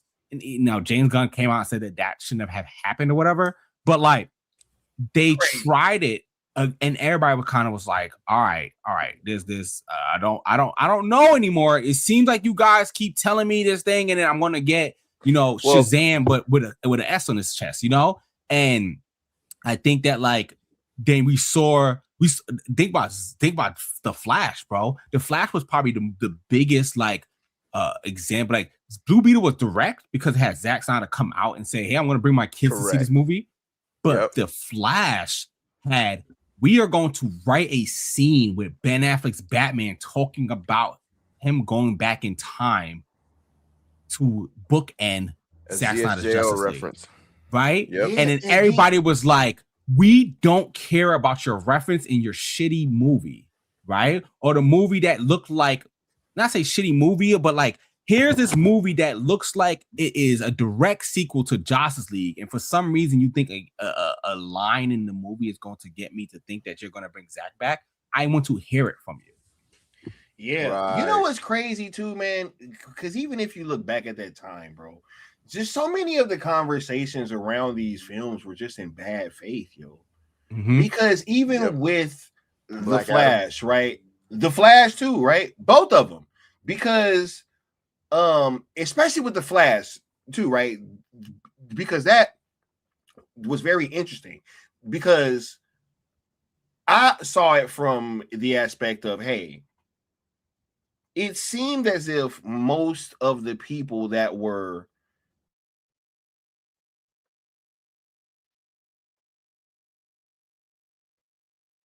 Did he freeze? Yeah, I was about to say, I think he froze. But here's what I'll say real quick before he comes back, is that with the Black Adam situation, and he's probably going to touch on this too, is that we saw kind of like a split in the fandom a bit, because we saw the fandom, we saw pretty much The Rock was going out there and making sure the fans knew that he was rocking with us. They made a mistake and put out that trailer and it had some Justice League footage. They scrapped that trailer, edited it, and made sure that it was that shit was completely gone. And then he was trying to play coy about the Henry Cavill situation. And then when he saw that wasn't working, he was like, I gotta really start putting a more solid hint where people are gonna show up. And then behind the scenes, we know what was happening in hindsight was that they were trying to usher in James Gunn. And that's why James Gunn didn't he advertised pretty much every movie that was going to work in his favor except for Black Adam at that time. Right. You know what I mean? Yeah, he advertised the hell out of Flash. Right? Because that was supposed to be the nail in the coffin movie. Right. For the whole thing.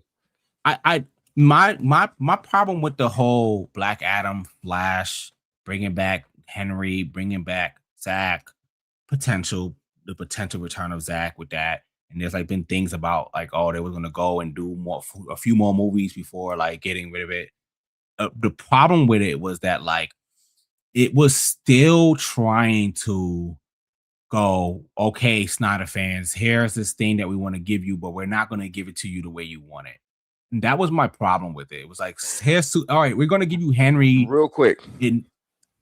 Not to cut you off, I'm gonna tell you why you were upset, because Zaslav and company, they did all these reshoots for a bunch of the movies that came out, and it was supposed to be Snyder centric and connecting to supposedly Zack coming back.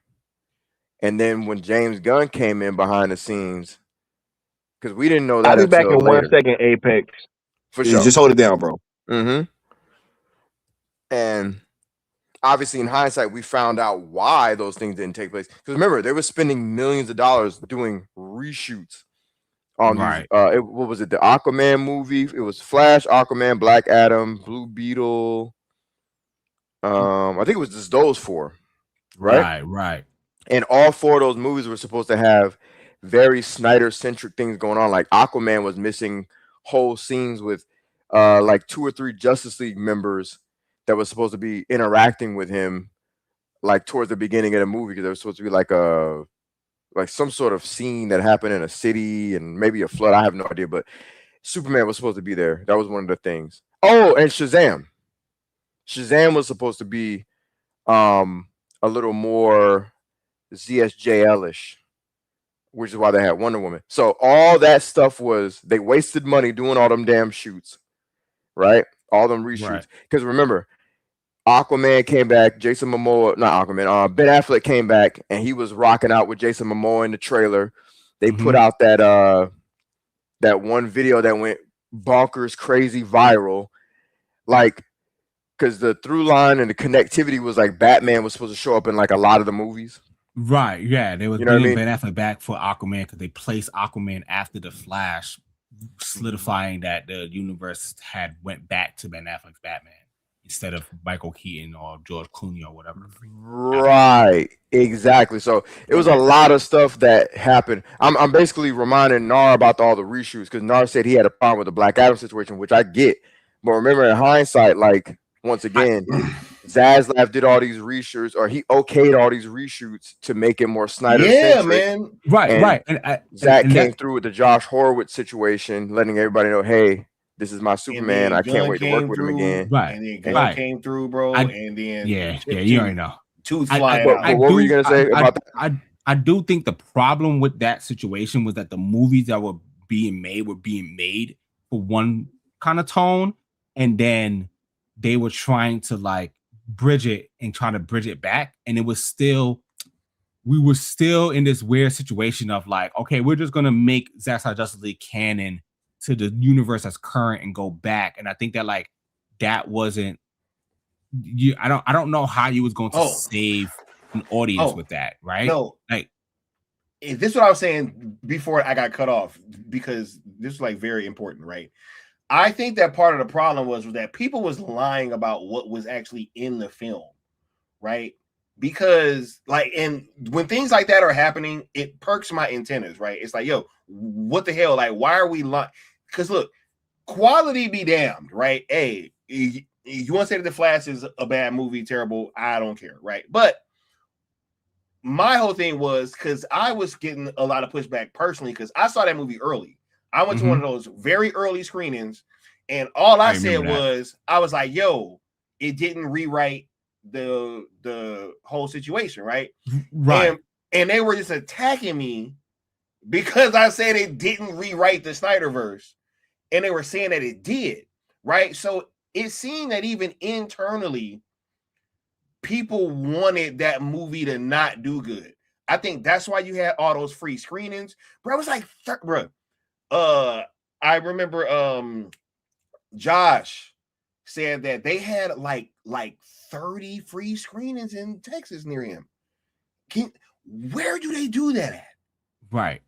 Like they were giving tickets away. Well, that movie is what solidified the whole DCEU the Snyderverse, right? Yeah, it was that movie that did that, right? Crazy. Because that movie acknowledged Zack Snyder Justice League in a way that other movies didn't acknowledge it. And the moment that happened, it was like, well, the whole universe is the same thing. Yep. Right. And then when everybody that has when everybody that has interest in seeing the movie can go see the movie for free, then when it comes out, there's no tickets to be had, pretty much. Right. Everybody that wanted to see that movie could have got a free ticket and went to go watch it. That was crazy. Like, that was insane. Yeah, so that's a good point. Like, how do you expect to make money and you are doing hundreds of free screenings? Not like those early screenings, right, where you got to sign up. No, they were literally giving tickets out, like saying, hey, sign up and you can get free tickets to go watch the movie. Right. And they were doing that over and over and over again in multiple major cities, right? Yeah, he was trying to low-key kill that movie, man. So look, as soon as you solidify, hey, the Snyderverse is in this movie, right? We are acknowledging it. Everybody that wanted to go see the movie, you can go see it for free. Then on top of that, I'm gonna put in some notes, right? Where fucking Barry Allen getting his tooth knocked out, and I'm gonna put George Clooney in the movie, right? And you know, I'm gonna change the ending, right? The ending was supposed to have Sasha Calle, Henry Cavill, and Batfleck in it, pretty much, right? Like, right. the Batfleck post-credit scene that was shot that we never got. Right? Batfleck had a fight scene in Aquaman too. Like they were changing all of the movies to kind of go this route, and then when Black Adam happened, they just said nope. They just did it. They just kind of did a U-turn. Right after Black Adam, and everything else just was like, all right, well, we've all said it's kind of canon now, but how can we kind of bastardize these things all at the same time and take Batfleck? Bro, how do you have a Batfleck underwater fight scene and you don't use it? Yeah, I mean, I guess at that point they just, and that may have been one of those things that Ben Affleck probably was like, yeah, if we're not going that route, don't put me out there to get freaking demolished even more. But like, do you think that like the quality of those movies would have held up? Like, imagine if they did go, okay, we are going to put in these things, and then people don't show up. I personally without think the that, gun notes, I don't know, bro. Right. We don't know. Oh, you mean Sans gun notes, like no gun notes? I think. Here's the thing. Bro. Here's the thing. I think that the audience was prepared to. I'm just remembering the rumblings at the time. The audience was ready, and the audience, at least online, they seemed to be ready and prepared for what it was going to be. They knew it wasn't going to be like some masterpiece, but they were like, all right, they're prepping these movies for something down the road. It's almost like watching, for lack of a better example, I know that these films are kind of Pixar-like in hindsight, but the way some of the NCU stuff was set up back when it was doing well, right? Some of those movies were kind of just, okay, it's fun, right? It's not something that you're going to put on again, but it's something that's like, all right, we're doing this so that we can do the Infinity War thing, right? The Infinity Gauntlet situation, right? We're just putting up with these movies that just so happen to be, hey, this one's entertaining. This was kind of a dud. This one's entertaining. It's like you're prepping for Zach's return. Exactly. You know what I'm saying? You're laying the groundwork. We as an audience at the time, I distinctly remember we all kind of were aware of this. Like, these movies were already shot to be a certain way. And then Zaz came along, and whoever else was trying to greenlight and okay in it. Shout out to Pam Abdi and Mike DeLuca. Mike DeLuca were huge in that too. Yep. We're like, no, we got Zach coming back. So how do we prepare for that? We can't prepare for that with these movies as they are. Well, let's get the gang back, and they sprinkled the gang in. They you know what I mean? Like, it wasn't going to be a Justice League situation. It was going to be a situation where, at least the way I'm thinking about it, it was going to be a situation where we looked at it kind of like the MCU phase 2 at the least. You know what I'm saying? So question, do you, because one of the things that annoyed me about the cameo in Black Adam, and I want to just point it out. I went to the Superman cameo. Yeah, the Cavill one. Yeah. Was that oh, you said Black Adam, my fault. Yeah. The use of the John Williams score, like that, I think that right there solidified a lot of the problems with the cameo for a lot of people. Me personally. Oh yeah. You know, it was like, oh yeah, here is your actor, but this is the same version from Justice League. And I think that, like, now I could be wrong, but is that a change? Or maybe we just don't know. But is that something that was told to do from James Gunn? Like, oh no, we have to we bring back Cavill, but we also gotta use the weird. Yeah. It was so weird that they kept trying to shove this John Williams score on Cavill. It was weird, and it was like, why do you think that they did that? And they're gonna bring him back? Probably and bring back Zach. Because he was already in play in the background. Yeah, he was already in play, and not only that, right? But here was my thing, because y'all remember he had already did. Yeah, he admitted. Squad. He admitted at that time that he was already lined up to be CEO of DC Studios. Yeah, he admitted this. Right, he admitted that the movie came out. Yeah. He was already in line to become CEO. Yeah. Yep. And he don't want to be CEO. I think they had two different. See, here's the thing where I think he's being honest, but I think that there's another angle that's being left out. Right. it was two different routes that they were going to go down, possibly, right? At that time. The hitch point was Black Adam, right? They were already invested in going down the Snyder route, bringing him back. They had already spent all the money, did all the reshoots, did all these things, brought Cavill back, all that, right? All this stuff has already happened, right? But at the same time, James Gunn is pitching this cheap reboot. That was his idea, right? So I think that the tracking for Black Adam is what was leading this whole situation, because Danny Garcia and $7 and all them, they were definitely, and Mike DeLuca and Pam Abdi as well, they were definitely in play for that job too at that time. So it was two different routes, and I think that what happened is that you literally had not only the internal fighting going on, but also this stuff with the influencers, because they weren't helping in this situation at all. I was the only person on the internet saying, and Apex will tell you if I'm lying. I asked this question and I was like, hey guys, does anybody think it's going to be a good look if Zack Snyder's Superman is in a Black Adam movie? Like, I don't give a fuck what. We can talk about the suit, we can talk about the score, we can talk about his hair, we can talk about whatever. Executives are going to see this as we put Zack Snyder's Superman in a movie and it didn't do good. I was like, right. Is that going to be a positive or a negative? He so 100% asked that question. So before all this stuff even several streams. My bad. Go ahead. Before all this stuff even came down to the score and all that stuff, it was already people that was campaigning from us to not go watch the movie anyway. It was already boycott Black Adam was a thing. Black Adam thing going on before we was talking about any score. We thought it was gonna be the black suit. Bro, I just got a question for the panel. The black suit, bro. I got a question for the panel, man. In hindsight, what we got from Black Adam, right? Good or bad, indifferent. Boycott? Crazy.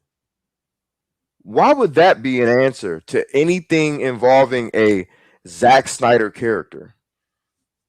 Yeah, I think the boycott. I mean, listen, I'm just gonna leverage myself. I personally went to go see the movie in theaters. I'm not. You said you went to go see it? Me too. I saw Black Adam in theaters. The only ones that went to go see. Okay, I'm gonna be even worse than y'all real quick if I'm gonna say this. All right, I might be the only one on this panel that actually bought Black Adam on physical media. Nope. I got it on 4K too. Okay, facts. No, I don't own it. I definitely don't own it. It's got Henry Cavill Superman.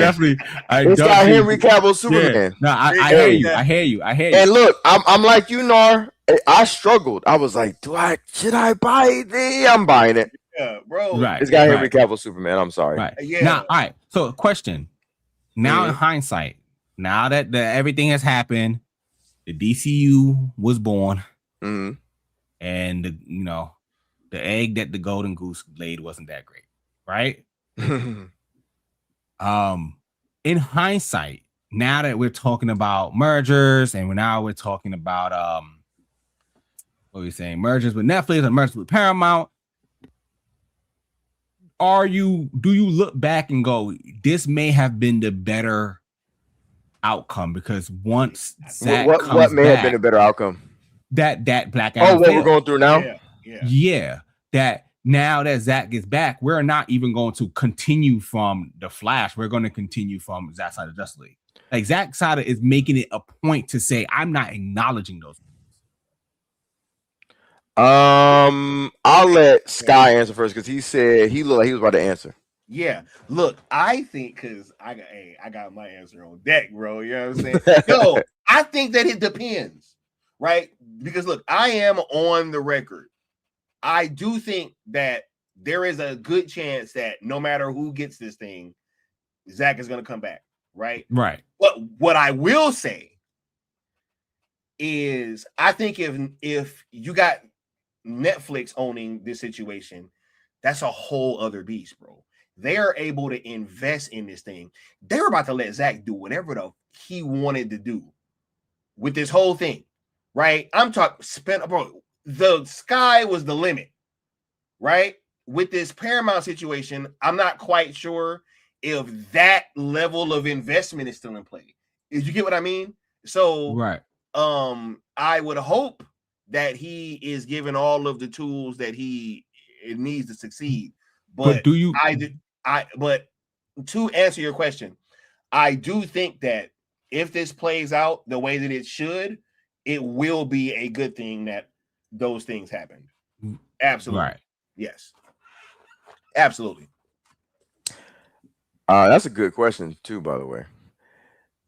To answer, it's kind of what Scott said, but I'm gonna throw in a little more of my own thoughts. Okay, so I think that if it's Netflix, absolutely. I'm not sold on Paramount. So my answer is no right now, because I don't know what's up with Netflix at this point. And Paramount, damn sure, I don't know. Well, but, I mean, what okay. No, go ahead. What I was trying to say is like creatively, like all right. So he was canonization of the Flash. Yeah, he was anchored stuff, right? At the time when that happened. He would have, if he would have came back, he was anchored to the movies that had came out in theaters. Yeah, right. And now that this time has passed, let's say Netflix gets it. It doesn't matter. Netflix. Now that time has passed and the anchor has been like lifted, and he's online specifically talking about his ESJL and his right, and it is kind of like absolutely, it's like, did you want James Cameron to come back for Terminator after Rise of the Machines, or do you want him to come back when he puts out Dark Fate? You know what I mean? You know what, bro? Hey, look, don't be talking about Rise of the Machines. Bro. It's funny. You know what's funny? That's the only movie I have not seen. I can't find it, but I've seen all the other. People don't like Salvation. That's one of my favorite ones. I've watched Salvation. That was decent. Genesis can have some good moments, and they have some whatever moments. I like Dark Fate, but I also acknowledge that the fact that so many movies had came out, that James Cameron was able to come back and be like, listen, I'm going to make Dark Fate, and I'm going to kill John Connor, and we're going to move on from this, right? And my movies are now part of a different universe, and I no longer is tethered to the movie that came out in theaters, where at the time a studio may have been like, no, you got to continue from, Salvation, you got to continue from Genesis or whatever it is. That is a good point, bro. Right. Like, if Genesis would have made a lot of money, let's say Genesis didn't fail and Genesis made a lot of money, but they're like, we don't know creatively we don't know where we're going to go with this. Right? Genesis.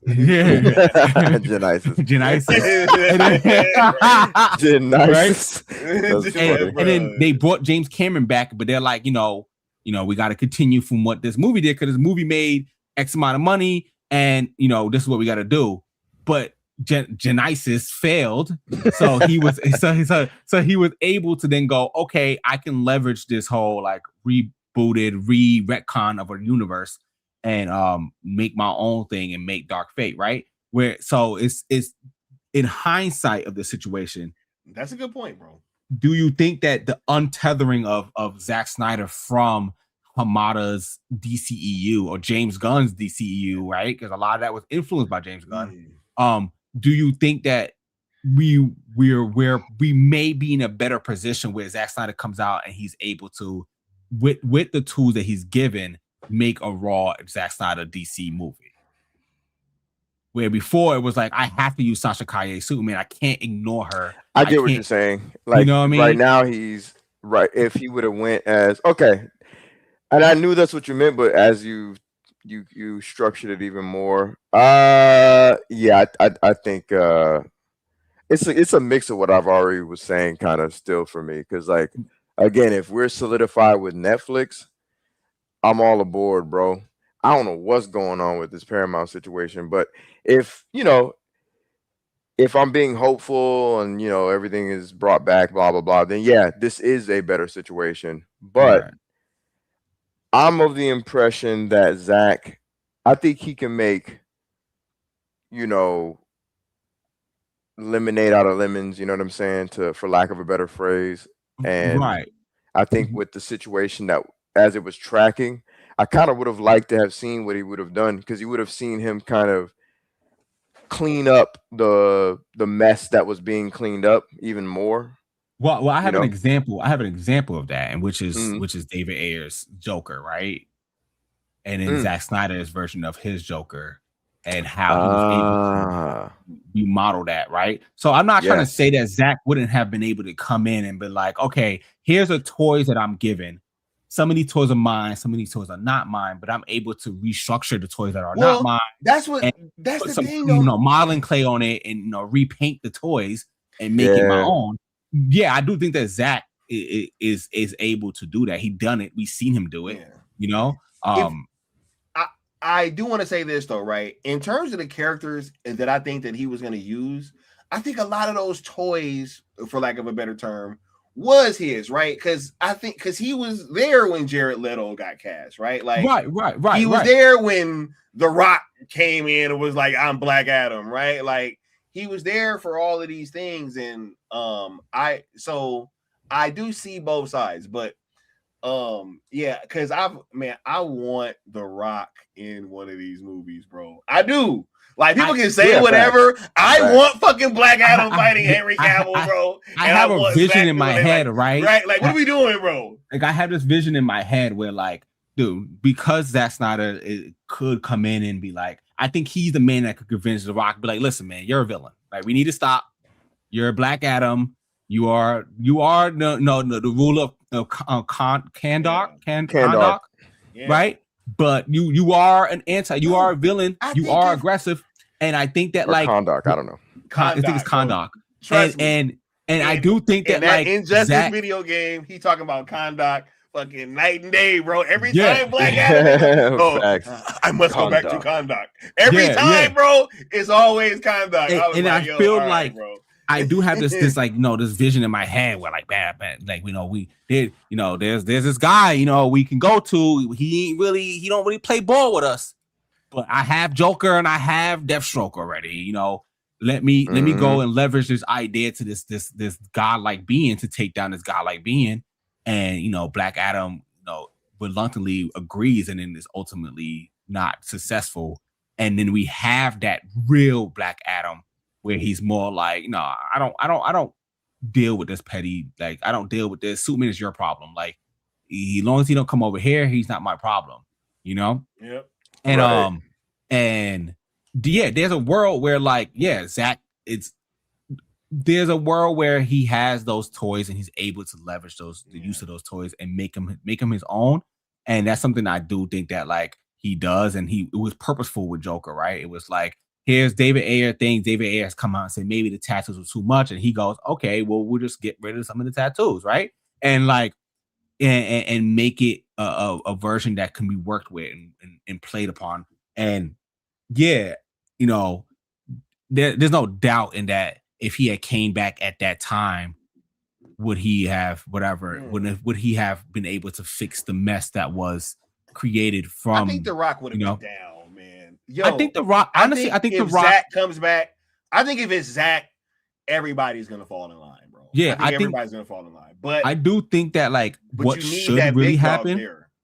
I do think that what should happen is more of a retconning of the DCEU versus a throwaway to DCEU, where Zack goes, all right, we're gonna stuff on my Zack Snyder Justice League, but if you play the character in the DCEU, and if the story can require it, we can bring you back to play that same character in this version right, and get people to, because the castings weren't bad, they were perfect. So and that's to say, like, they were piggybacking off of the castings that Zack had already created, and there's a reason why James Gunn's castings are away, because they're James Gunn's castings, and now all the castings for the DCU is going to be piggyback off of Nathan Fillion as Guy Gardner, and and it's just like, I do think that there's a world where, like, he comes into this sandbox with these toys already there, and he's just like, I can remodel this, I can rework this. This is now my sandbox, and I'm going to start from here. But if I need a Supergirl, if I need that Supergirl for the story, or if I need a Black Adam for a story, I can use it. And now that the character's already been introduced, I don't have to introduce this character. I can just use them as is, you know. I can use them and it won't be connected to their story. I mean, isn't that what James Gunn is talking about, right? He's like, you know, Blue Beetle, and what aspects of Blue Beetle is canon to his universe. So this idea isn't foreign, right? This idea of like reusing characters that are from a previous universe or previous iteration of a universe is not foreign. It's happening right now. Sasha Cain coming back, bro. I think she looks like Cavill's cousin for sure. Right. Like they can pull that off for sure, bro. Like and then we have a Power Girl and a Supergirl in the universe, right? So it's not saying you got to call her Power Girl, but I'm just saying the idea of two different Supergirls that look vastly different from each other is already a thing in the comic books, right? Like, obviously Power Girl got blonde hair too, but I'm just saying, like, the Supergirl that's in the main line is not the same. They don't look the same physically, you know, Power Girl and Supergirl, right? No, so it's just like this idea that, like, you know, it can happen. And I think that, like, I just think that now one look like Sydney Sweeney and the other one look like a high schooler. Right. Back, bro. And it's just like, I just do think that, like, me personally, I do think that we're maybe more of a better position because Zach can, like, untether himself from, like, the failures of the DCEU and say, well, that's not my failures. And this new universe that I'm going to build out is not, I don't look at those failures and say it's mine, you know? And that could be, you know, how he positions himself or trying to make sense, man. Don't be coming over here trying to appeal to my better thoughts, bro. Like, what are we talking about, man? But I just wanted to know what you thought, because it's definitely a thing that I've thought about in terms of, like, you know, world building and having these characters already out there, or this universe already out there, and trying to, like, he's making it a point, and I've seen it, and I'm looking at him like he's making it a point to separate himself and his universe and the characters and things like that, to say, hey, if I was to come back, this is where I will begin. This is where we starting off at. The Trinity, ZSJL, right, BVS, Man of Steel, bro. Right. It's like oh my God, man. And in hindsight, he has a better grasp on this thing, and he's like, I think I understand, like, you know, how to go forward with this or whatever. I feel that from him, you know. What you think about what Nar is saying, Leon? Because he over here got me. No, I think he's cooking. Man. I think he is cooking, bro. For sure. I think he's cooking. I want to argue, but I can't. Nah. That's the thing. That's why I was chilling. I'm like, hey, he's cooking. Oh, man, he's cooking. It makes sense. All right.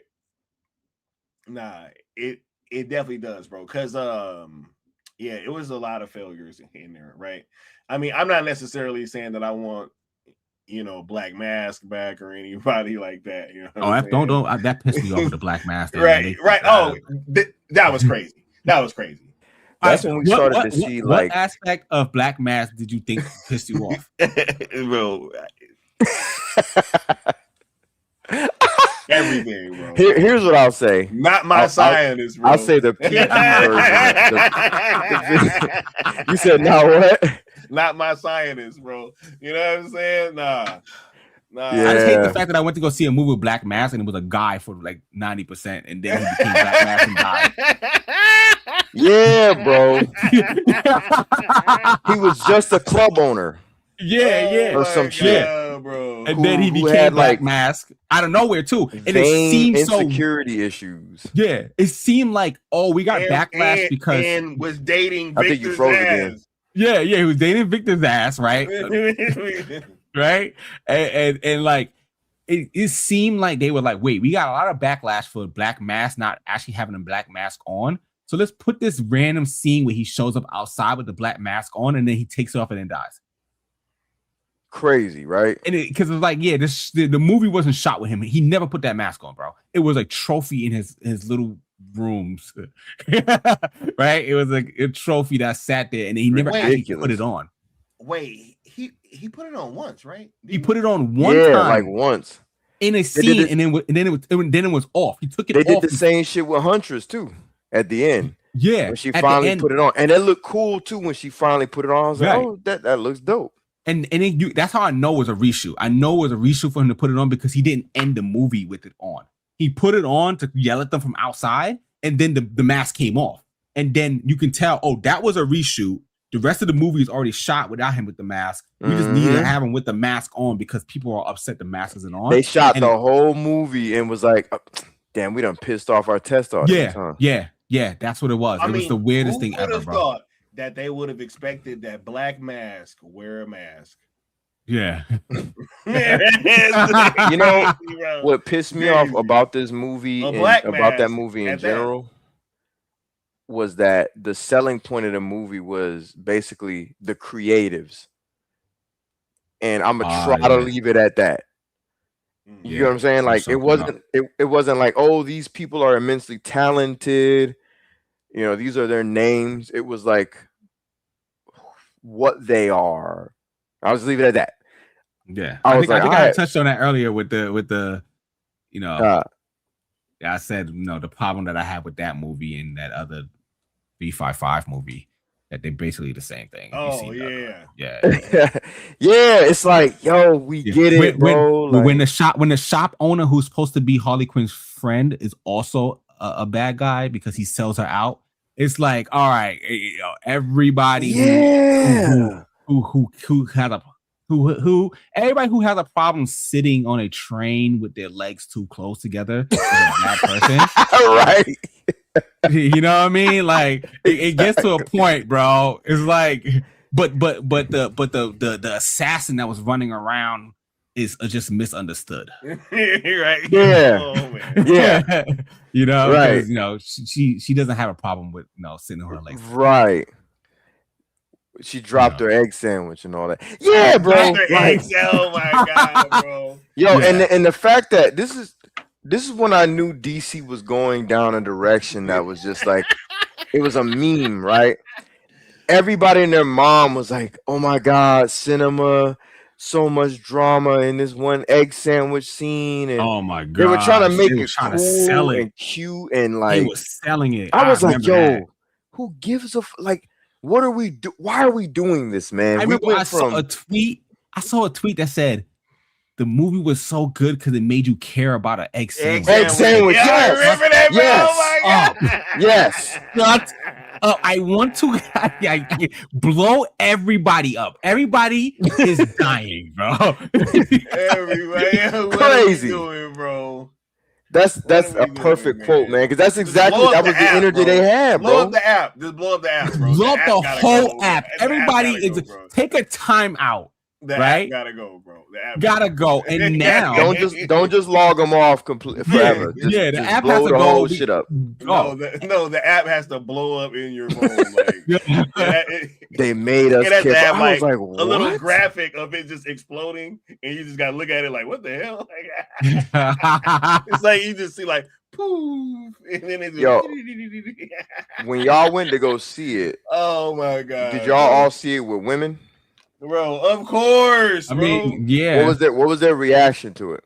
I mean, I have a nobody liked that movie, bro. Yeah, I'm about to say, I think I live with nothing but comic book fans, and my sister's a big comic book fan, and you know, people around me are comic book fans and Zack Snyder fans and and I'm just, you know, it was very when Black Bat, whatever her name is, I can't remember her name, the girl, the Asian girl. Cassandra Cain, and she's Black Bat, right? That's her name, right? In the comics, yeah, Black Bat. I know she's a young girl, but like I couldn't even picture her wearing the costume. You know, like, bro, why are you selling us this? What are you trying to tell us? On screen, I don't mean to cut you off. I'm sorry, but you just triggered me. When she was on screen, bro, I almost walked out the theater because I was trying, man. But Cassandra Cain is supposed to be top 6 at the worst. Greatest martial artist in DC, right? Top 6. That's not. I'm not fucking 16, not 60. Of all the martial artists on the planet in DC, she's supposed to be up there. Yeah, it was a weird choice. She's number 6, and you got this chick. Go It ahead. was weird. It was a very weird movie. Like, what were you trying to sell us? I'm not understanding. Like, all right, Black Canary worked. You know, Huntress. Wait worked. a minute. Cassandra Cain was in the movie? She's the girl that stole the jewel, the jewel diamond. Thief. Yeah. What? Wait a minute. I'm sitting here. I'm like, wait a minute. Who the hell are they talking about? I'm like, what the fuck? Who the hell are they talking about? I'm like, I'm confused, bro. That's hilarious. Bro, I'm done, dog. I love this conversation. This is amazing. The realization of Sky is like, wait, what? Yo, so finish your thoughts, bro, because I love it. Because, like, I'm telling you, I knew what she was gonna be like to a degree before I walked into the theater when with I my saw shorty at the time. But I was like, as I'm watching, I'm getting pissed, and she's like, "What's up?" And I was like, "This is pissing me off, man. Like, you don't understand. This is supposed to be somebody who can go toe to toe with Batman. You know what I'm saying? Like fighting skill wise. Why introduce a character into the cinematic universe that was not going to be become the I couldn't see her becoming the character. Never. Not even a little, bro. Yeah, it was weird, and it was like she just was a jewel thief, and like, what are we doing? Like, is this like, what are we doing? Like, you know what it was, right? I mean, I saw like an interview or two, and what I gathered was they were trying to get away from what she called, or I'll just say she, one of the creatives said that they were trying to get her away from being the old Asian tropes of being the silent killer fighter. But like, bro, you could have just made her talk. Like you stripped her of everything that made her Cassandra Cain. Is there an Asian trope of female a martial artist who don't talk much? Is that a thing? I suppose so. And looking back, maybe, who knows? But I don't think that's a thing. What movie are we talking about that has a female martial artist who's like not like I'm not even understanding where they get it. I think it was. You know what?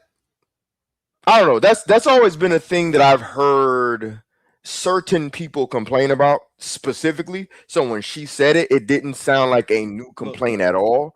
Right. I couldn't really give you a reference outside of like, I don't know, maybe the Kato days of Bruce Lee and them. I know recently with The Boys, that was kind of a thing people were, complaining about here and there. But regardless, right? Like there's people in life that don't talk. And Cassandra Cain was repping for them. And even if you wanted to make her someone who could speak, you stripped her of like her claim to fame is that she was whooping Batman's ass at one point in the comics. They turned her into Sue Young from Rush Hour, bro. Basically, bro.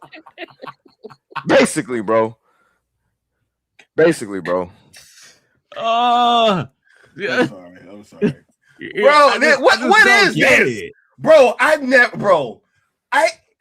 Cassandra Cain is supposed to be so nasty at whooping ass that Batman had to turn up on her. I never realized who that was, bro. I don't know why. It just correct me if I'm wrong. Is Cassandra Cain the daughter of like David Cain and Lady fucking Shiva? Yeah, Lady Shiva, right? Lady Shiva, who is firmly in the top 3 greatest martial artists in DC. Her mother is top 3. Her dad is top 20.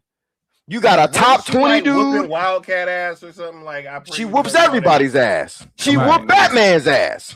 Batman had to fight her to a stalemate at one point.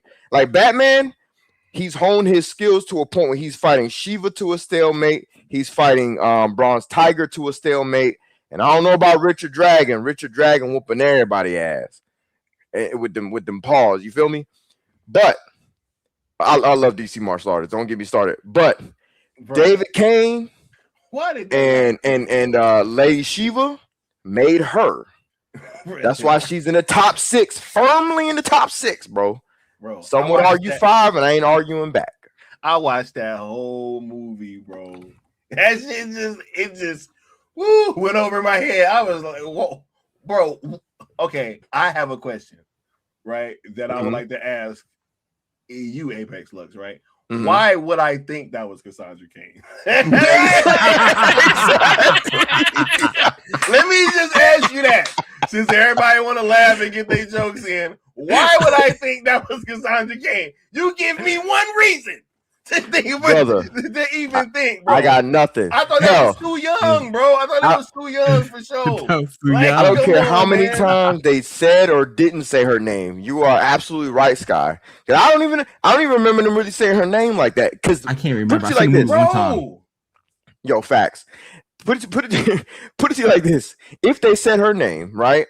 Cool. They said it once, twice. I don't know.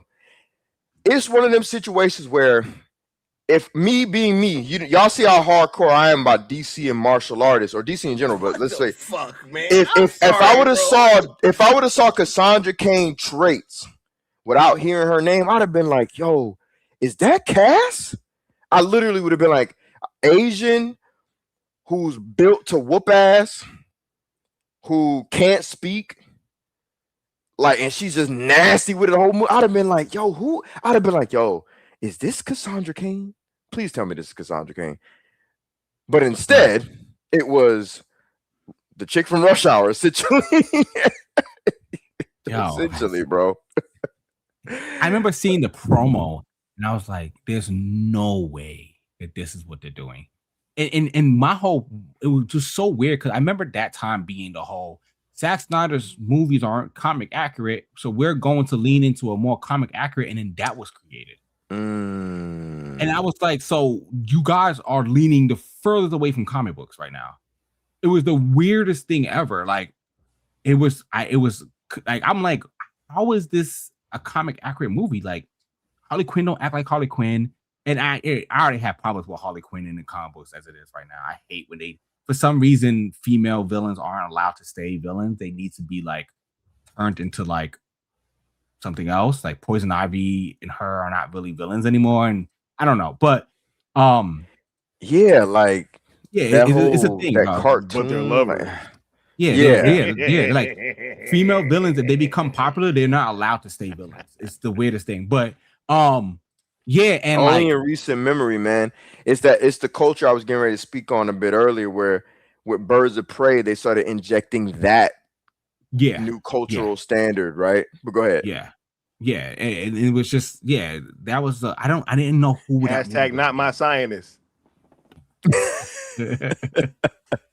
It's just weird. It was just a weird thing that was going on, and then there were like, remember the rumors about like Superman's gonna be replaced with Supergirl and Batman's gonna be replaced with Batgirl, and there's Batgirl, Supergirl, and Wonder Woman. That was the weirdest thing ever. And like, again, these people who are champions of James Gunn's universe were also champions of that.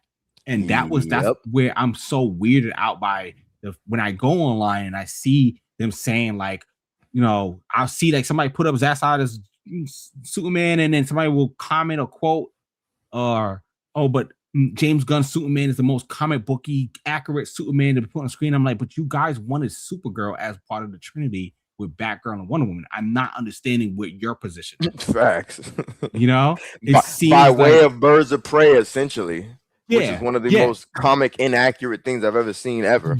Right. It was, and it was just it's just one of those things where it's like, you guys seem to just always align with whatever Warner Brothers want. It's never really like, now granted, I've recently, I don't know what it is, I've seen a lot of pushback on the Superman movie. I don't know why there's been this okay of like, we can bash Superman now. I don't know if the fan base just fell apart and now people are just coming out and saying like, I don't really like this movie. I have an idea. Hey, I know what did it. I think funding. I know exactly what did it. And will this be a fully exclusive 45-day theatrical window? Fully exclusive to theaters, yes. And will this be self-enforced? In other words, if you fall short of that? That is the industry. It is the industry standard for self-enforcement. However, routinely, movies that underperform, the window moves a little bit. And Superman was a little shorter window, and Sinners was a little longer window, but they still could refer to it as a 45-day window. And so I guess the trend right now, though, Hey, I'm sorry. No, you good. I know exactly what did that shit. You saw Mr. Booker's face. He was looking real attentive, like, huh? Okay. I'm right there. My Superman flopped.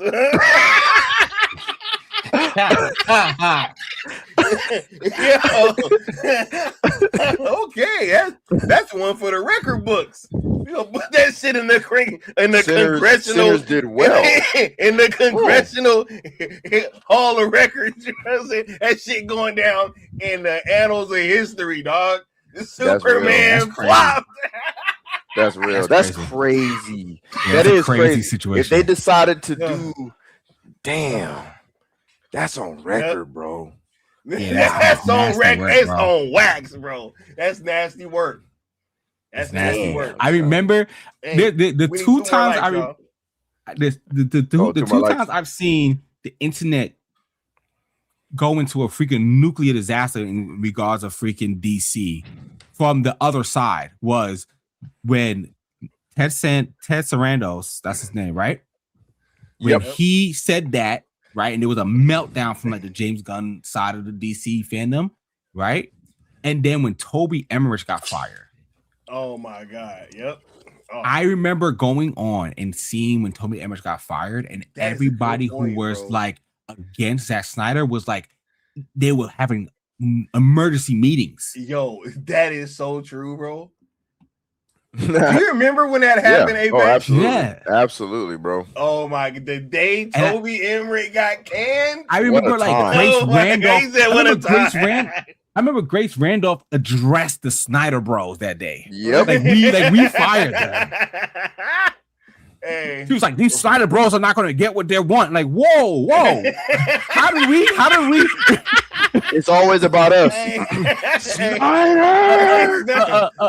A known movie executive who was hold on. Look. Can't watch a movie without thinking about me. He's like,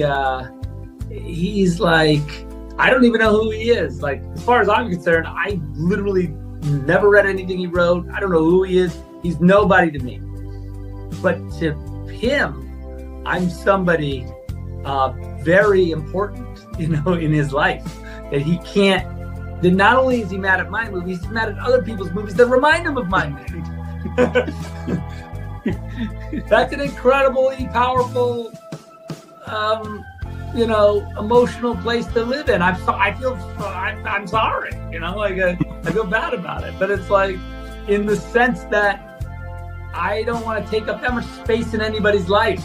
Like that guy take up way too much space, and also a negative. Like I take up this space in his life that's negative. That's really upsetting. He's like really mad at me for some reason. Right. I'm sorry, bro. I ain't got no sense, bro. I ain't got no sense. That's perfect. Go outside, nerd. Get out. Go. I ain't got time to be distracted by your worthless chime-ins. Go on. Yo. All right, I'm gonna stop. It was like crazy. That was go outside, nerd. What is that from? I'm sorry, bro. Where's that from? God, bro. Oh man, baby Billy. Hey, right? Hey. Oh man, I think it's called Righteous Gemstones or something. Yeah. Oh, bro. That brother said, go outside, nerd. I got some more coming too. From that Billy, bro. But yeah, those are the two times I've seen go ahead, Nar. Colossal meltdowowns. Lucas says from Fall. That's not from and it was like really directed at Snyder fans, even though we had nothing to do with it. It's not anybody who was a fan of Snyder's DC was somehow blamed for Toby Emmerich getting fired, Walter Hamada getting fired, and then Ted Sarandos going into a Senate hearing and saying that Superman underperformed, and that's why it was put on digital early. Like it was like, what did we have to do with this? I'm not. It was just crazy, bro. We're the scapegoat, man. We're an interesting fandom, man. We get used for so much shit. It's weird, man. Like, I mean, I think that was just them saying something that they know that we didn't know because they thought we knew why Toby Emmerich got fired, right? He was spearheading a lot of that hate against Zack Snyder, and like he dumped the whole movie a catalog for 2021 onto HBO Max because that's how Justice League was coming out there. I firmly believe that he was doing that to hide. Because if you don't do that, right, then every subscriber after That's Not Justice comes out is for that movie. There was nothing else on that platform at the time. But if you dump Godzilla versus Kong a week later, well, like I think it was like a day later until they had to change it, right? Then you can like shift the numbers around and you can play games with it, and it still didn't work, right? You remember how they were trying to say Wonder Woman 1984 did better than CSJ? Yeah, that's crazy, bro. Get the fuck out of here, bro. They took every single subscriber that subscribed after That's Not Justice League was announced and put it on Wonder Woman. Yep. Like that's what they did. It's like they purposely said, oh, every single subscriber that subscribed in this time period subscribed to watch Wonder Woman on Christmas or whatever it was. And it was like, no. What are you talking about? We came here because Zach said to go subscribe. Basically. You know what I mean? Basically. And then they try to use that with freaking Wonder Woman. If you watch Wonder Woman 84, his freaking Stone Quarry shows up in the beginning of the movie. He even had nothing to do with the creation of the movie. That movie was not created with Zack Snyder in the room, bro. And they they brought him in. They put Ben Affleck's, I think it's Batman vs Superman's theme song. They was trying everything to get people to watch it. And then when the movie got views on HBO Max, they're like, see, we don't need Snyder. And it's like, you put Snyder's company logo before the movie starts. What are you talking about? For no reason, because he didn't do anything with the movie. He had nothing to do with the movie. It's a few crazy. movies his name was on. He ain't had nothing to do with. Yeah, weird, bro. TSS. Wait, hold up. Let me go ahead and play this drop. Since y'all hit 50 likes for sure, we appreciate that. You still owe the Great One 50,000 more worlds. He will hear your plea when you pay your debt.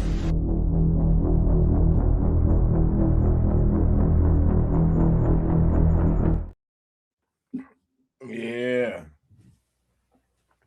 Go ahead, Donar. Yeah, I think I lost track of what I was saying. What was I saying? My bad, man. Nah, that's all good. I don't even remember. I have this full-term memory loss. I have no idea what I was saying. Either way, let's get Zack Snyder back. We need Zack Snyder back on DC. I'm tired of this DCU thing. Facts, bro. It's so weird, bro. It's like, what am I even? Like, what are you trying to sell me here, James Gunn? And listen, James Gunn. I'm sure the people who like his movies. I like his movies in certain things, you know.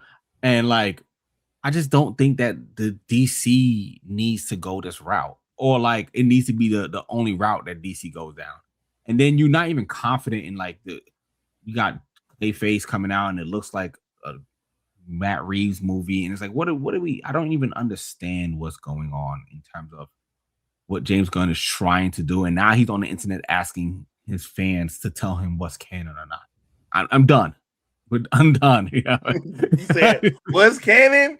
You tell me. Yeah, hey, I'm done. You guys vote on it. He's like, I'm gonna bring my friend and my wife, bro. I'm tired, bro. You're gonna bring the dog too to the freaking podcast? We're done. Why is James Gunn's wife deciding what's canon for DC universe, and why is his fans okay with this? He could bring Jim Lee. He can bring all these people, but he's bringing his wife and his friend and the dog. Why? What are we doing?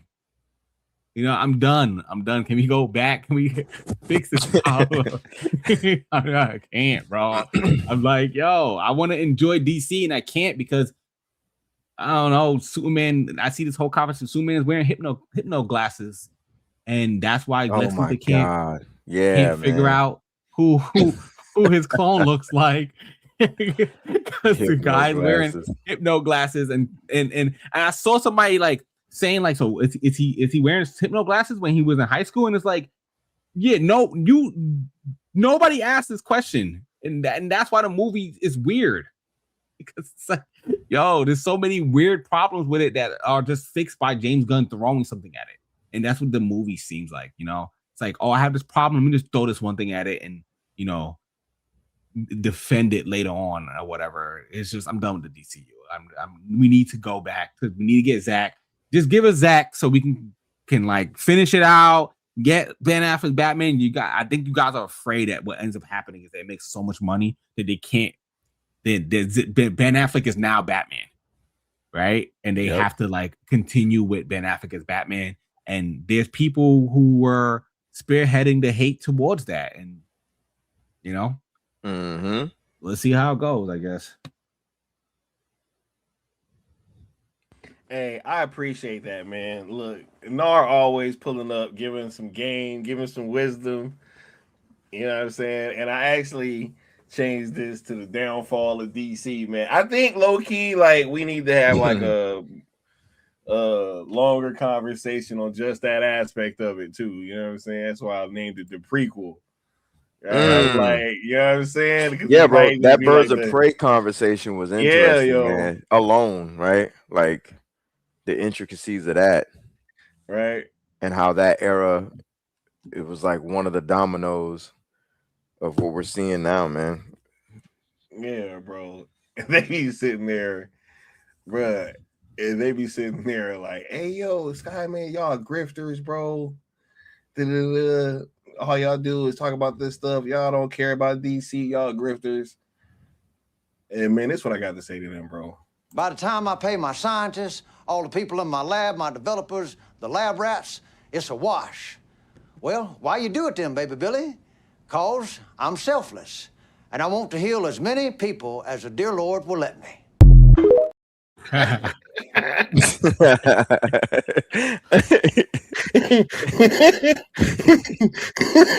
you do it, baby Billy?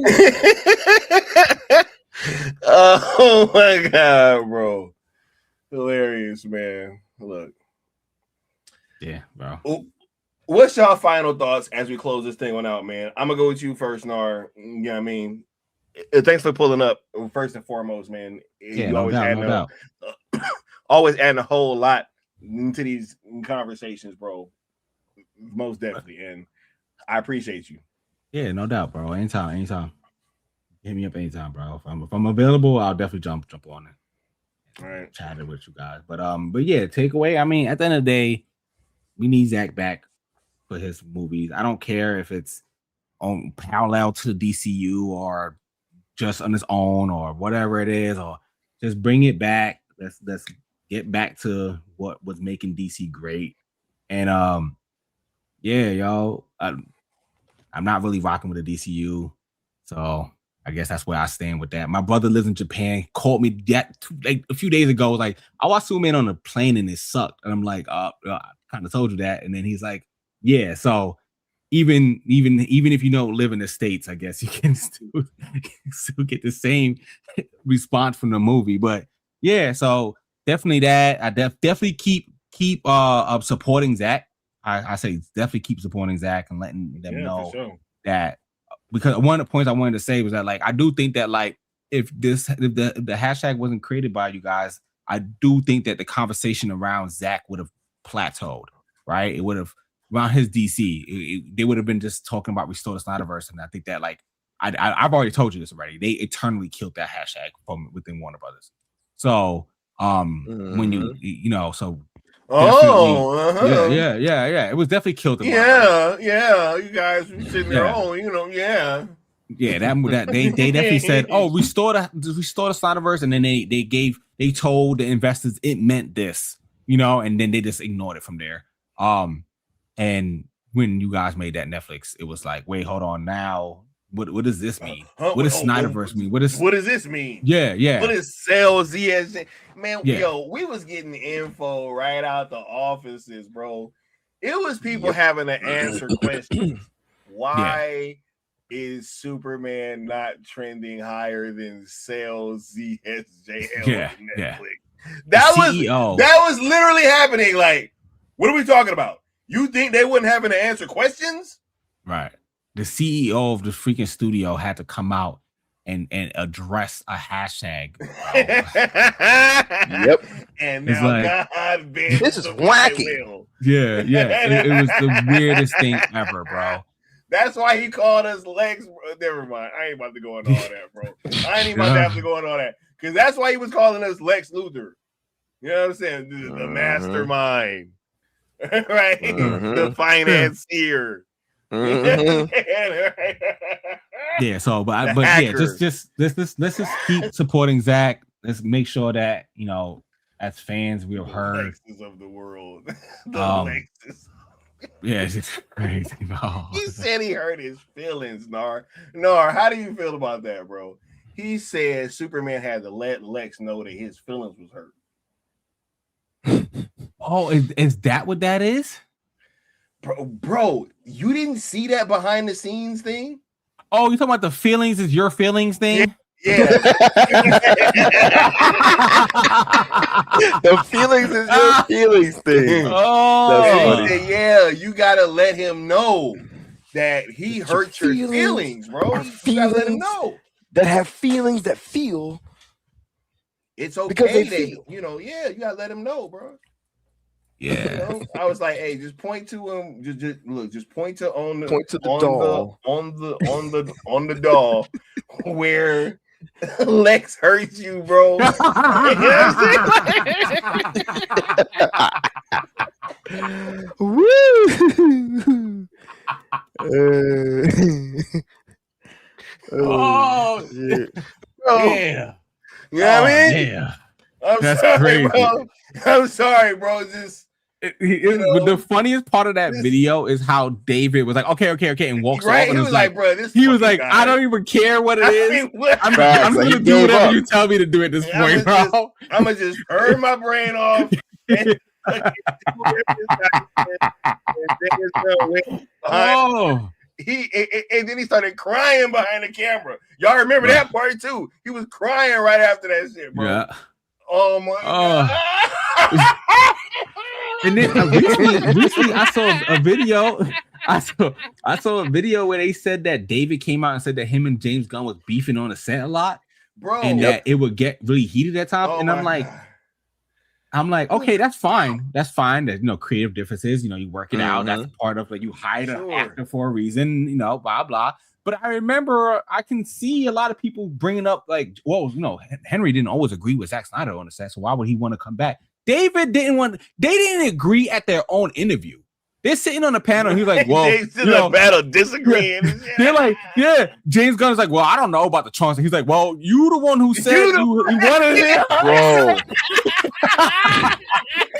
You're like, well, you said you wanted it. And he goes, well, yeah, in theory, bro, you wanted it because the internet told you to want it. Like, what are you talking about? Thank you so much for bringing that back up. That was hilarious when he tried to pawn that shit off on David. He's like, yeah, like I didn't want. He's like, bro, like, nah, you wanted them trucks. And he said it so chill too. I didn't want it.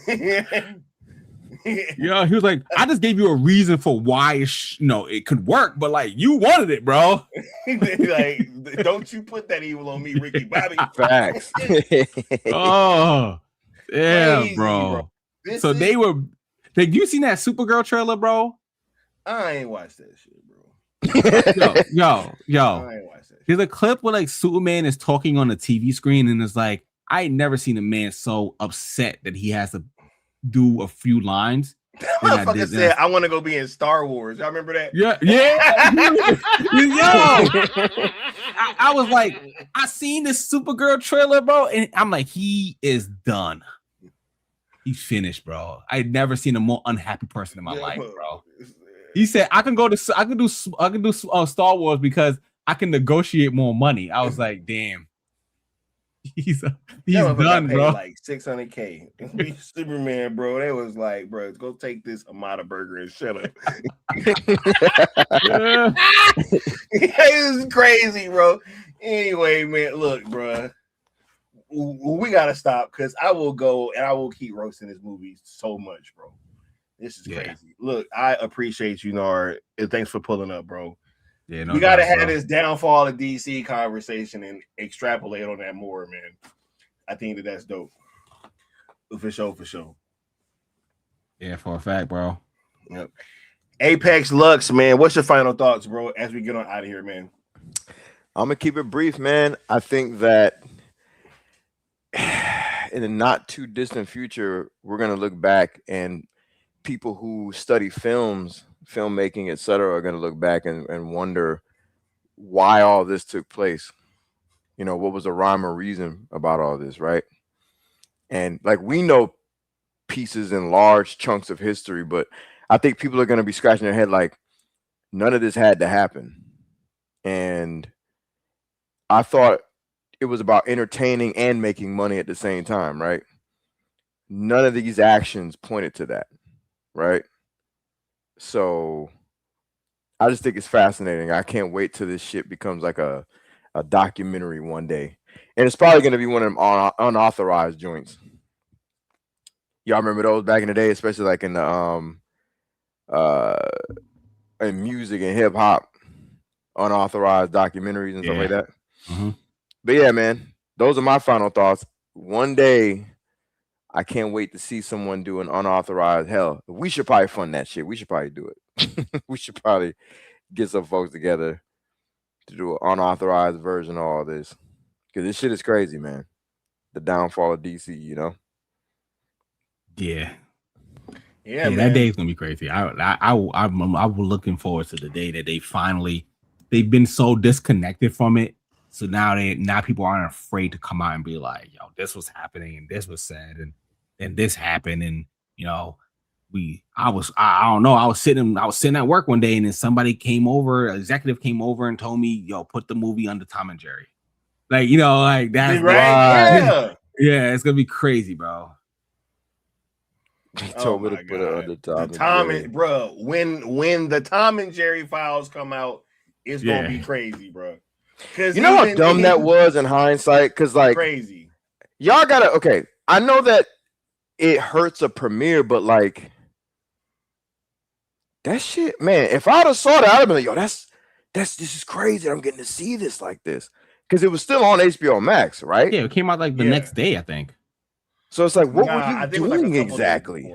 I think it was like a couple days before, but either way, right? Like, what are you doing exactly besides making your own platform look stupid? Because you don't make Zach look dumb. You're not hurting Zach. Yeah, I think it was just trying to like get rid of the numbers. Spiteful. Yeah, just spiting and being petty and getting the numbers down. It was weird because how did anybody find that out? You get numbers on Tom and Jerry. Yeah, you get numbers on Tom and Jerry. All those numbers are going to be logged on Tom and Jerry. Then people are also going to be going to go watch Tom and Jerry just to see if it's still on there. Right. It was weird, bro. Think about that, right? Like, because I went and checked. Yeah, I checked too.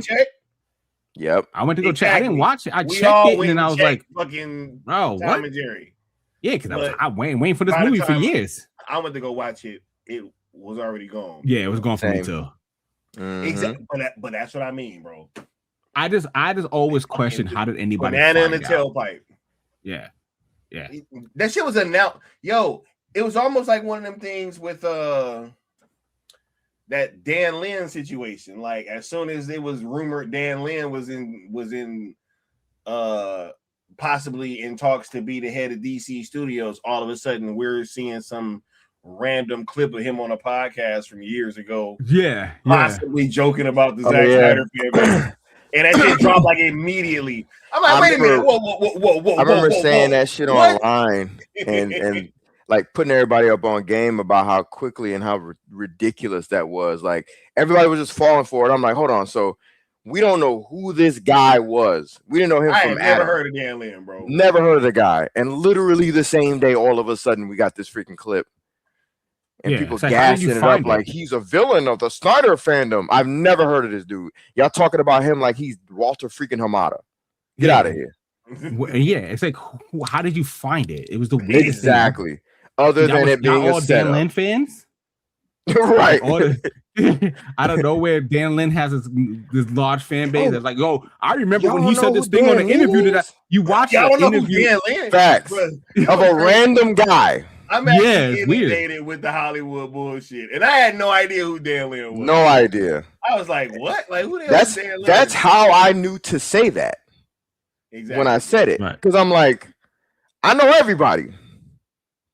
I know everybody involved with this shit. All of them. You couldn't name anybody that I wouldn't be like, oh yeah. Dan Lin. Who the fuck is that? Dan Lin? And I was supposed to be upset because he said what? What? And how did you get this footage? Other than you are part of the problem. You are part of the problem. You're trying to stir up nonsense. That's another part of the downfall of DC. Yeah, bro. The fandom being strung along like idiots. Facts, man. Because it definitely happened. Definitely happened, man. Look, I appreciate you pulling up to Apex. You know what I'm saying? This has been one of the funniest streams, bro. You know, yeah, definitely. This has been a hilarious stream, yo. I really do want to have this conversation fully and just absolutely really cook on this. And hopefully we can get the homies back on here to do that. Man, look, I ain't even really got nothing else to say, man. I just been laughing this whole time. This is hilarious to me. Zach gonna come back, man. We're gonna be straight. It's just a matter of time. Don't stop believing. Right? That's funny. Look, I'm outro, man. We're gonna catch y'all next time, man. Y'all have a good one. Peace. Bang.